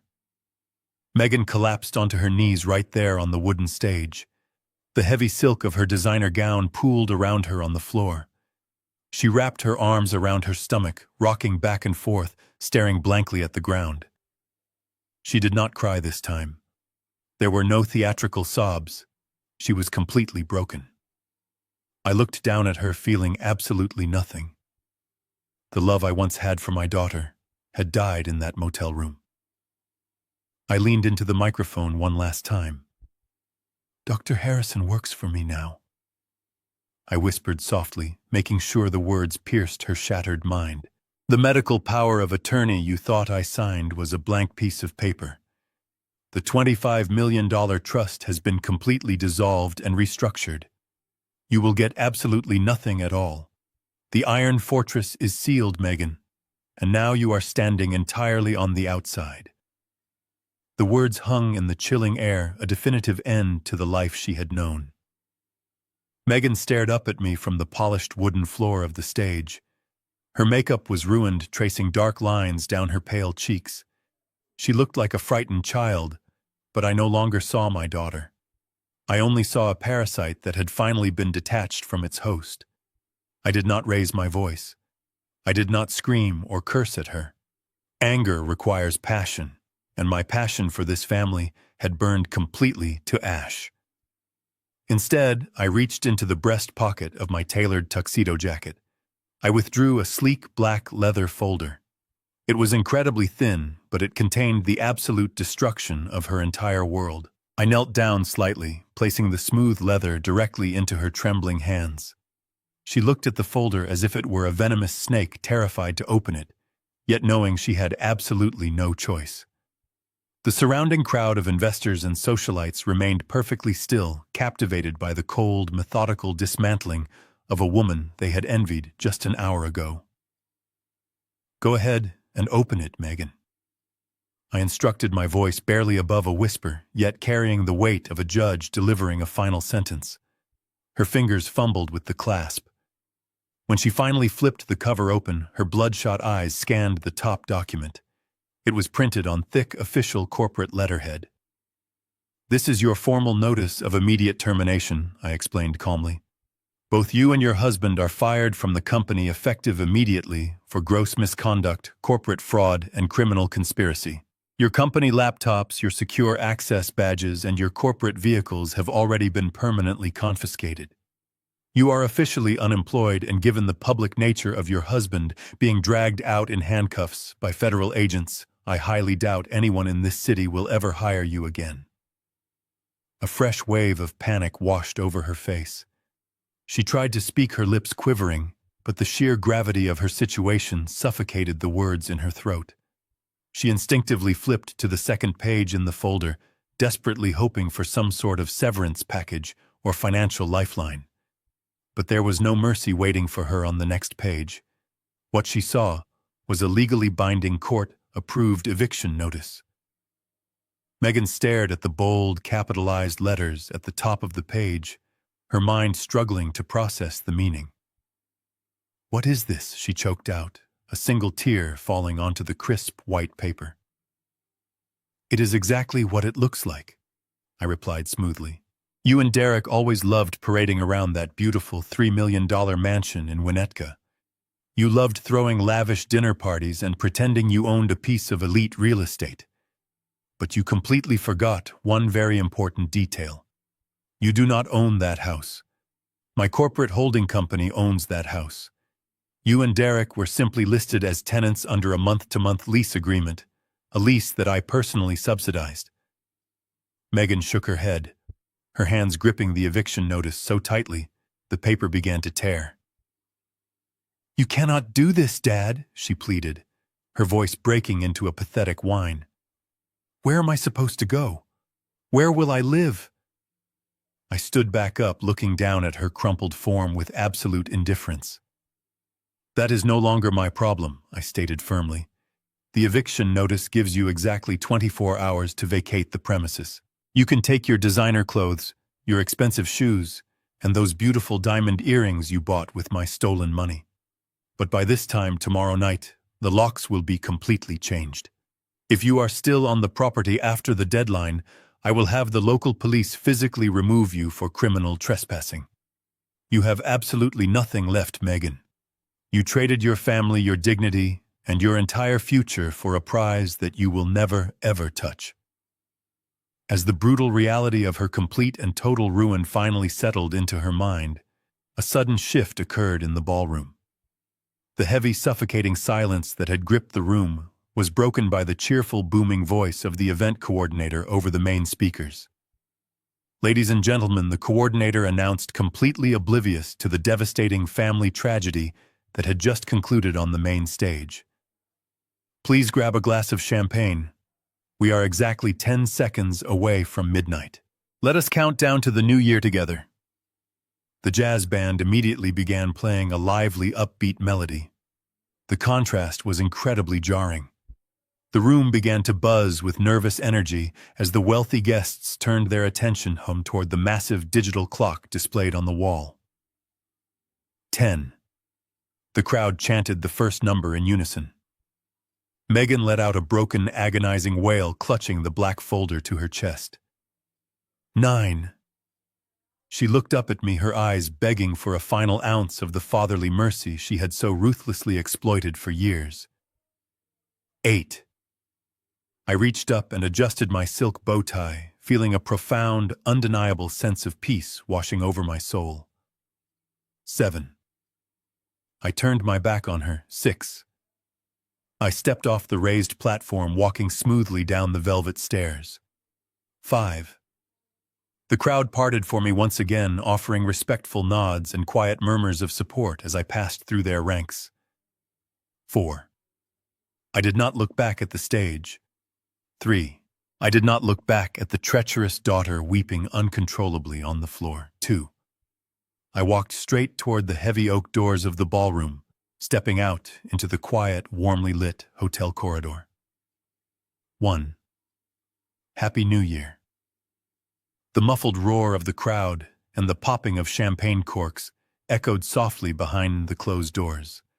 The toxic, parasitic chapter of my life was officially over. I was finally free. I survived the darkest storm of my life, emerging stronger and completely untouchable. The federal justice system moves with a slow, crushing inevitability that grinds arrogant men into fine dust. Derek did not have the brilliant, high-powered legal team he had arrogantly boasted about on the stage that night. Without my corporate accounts to secretly fund his defense, he was completely exposed. He was forced to rely on a heavily overworked public defender who quickly reviewed the massive, airtight mountain of financial evidence Ben Foster had provided and wisely advised him to take a blind plea deal. He pleaded guilty to federal embezzlement, wire fraud, and corporate tax evasion. I sat quietly in the back row of the heavy oak federal courtroom on the cold morning of his official sentencing. He looked absolutely nothing like the arrogant king of the ballroom. His designer tuxedo was gone, replaced by a drab, ill-fitting institutional uniform. He was pale, gaunt, and completely defeated. The federal judge looked down from the high bench and showed absolutely no mercy, sentencing him to 7 long years in a medium-security federal penitentiary. There would be no early parole for the millions he stole. As the armed bailiff led him away in heavy iron chains, he did not even have the courage to look back at me. Dr. Harrison faced his own devastating reckoning. Ben Foster anonymously delivered the entire blackmail folder to the state medical board and the federal drug authorities.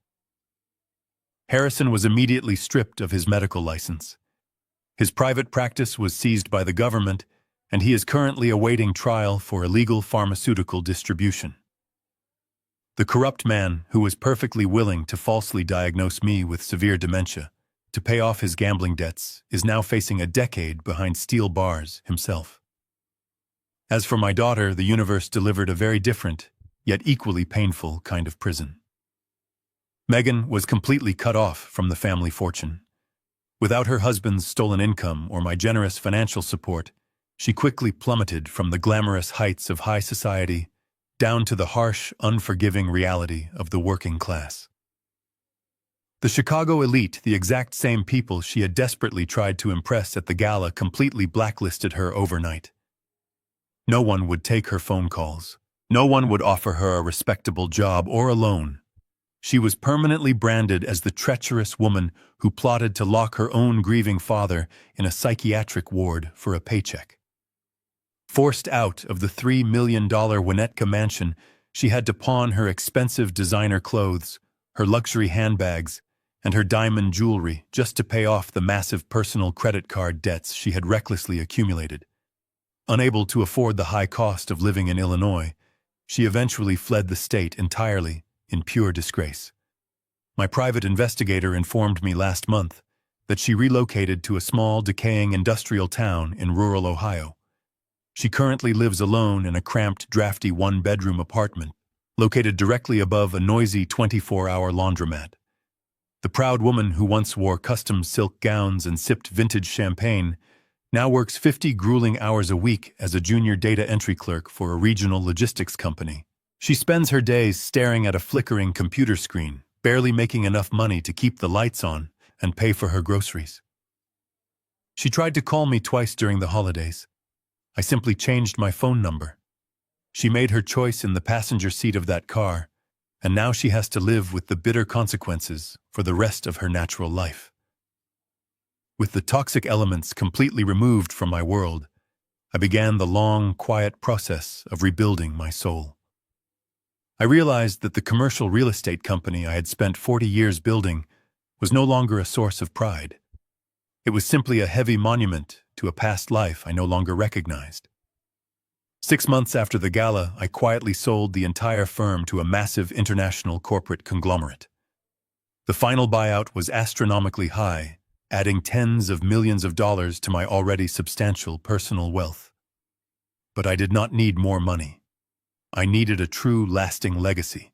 I remembered the pristine hospital room where my beautiful wife Evelyn had passed away. I remembered her profound kindness, her gentle spirit, and her unwavering moral compass. I took a significant portion of the buyout funds and established the Evelyn Caldwell Memorial Grant. The foundation is dedicated strictly to funding independent oversight committees that aggressively investigate medical ethics violations, specifically targeting corrupt physicians who prey on the elderly and the vulnerable. It is my personal way of ensuring that medical monsters like Dr. Harrison are exposed and destroyed before they can ruin innocent families. Evelyn would have been incredibly proud of that work. With my financial empire safely liquidated and my legacy securely established, I finally embraced the retirement I had originally planned, but entirely on my own terms. I did not buy a sprawling beach house in Florida or a quiet cabin in the deep woods.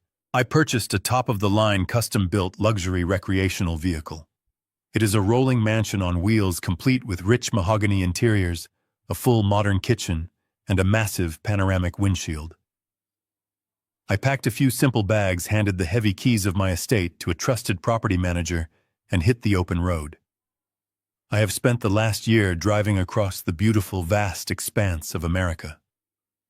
I meet genuine people in small towns who do not care about my corporate past. I breathe the untainted air of complete freedom every morning.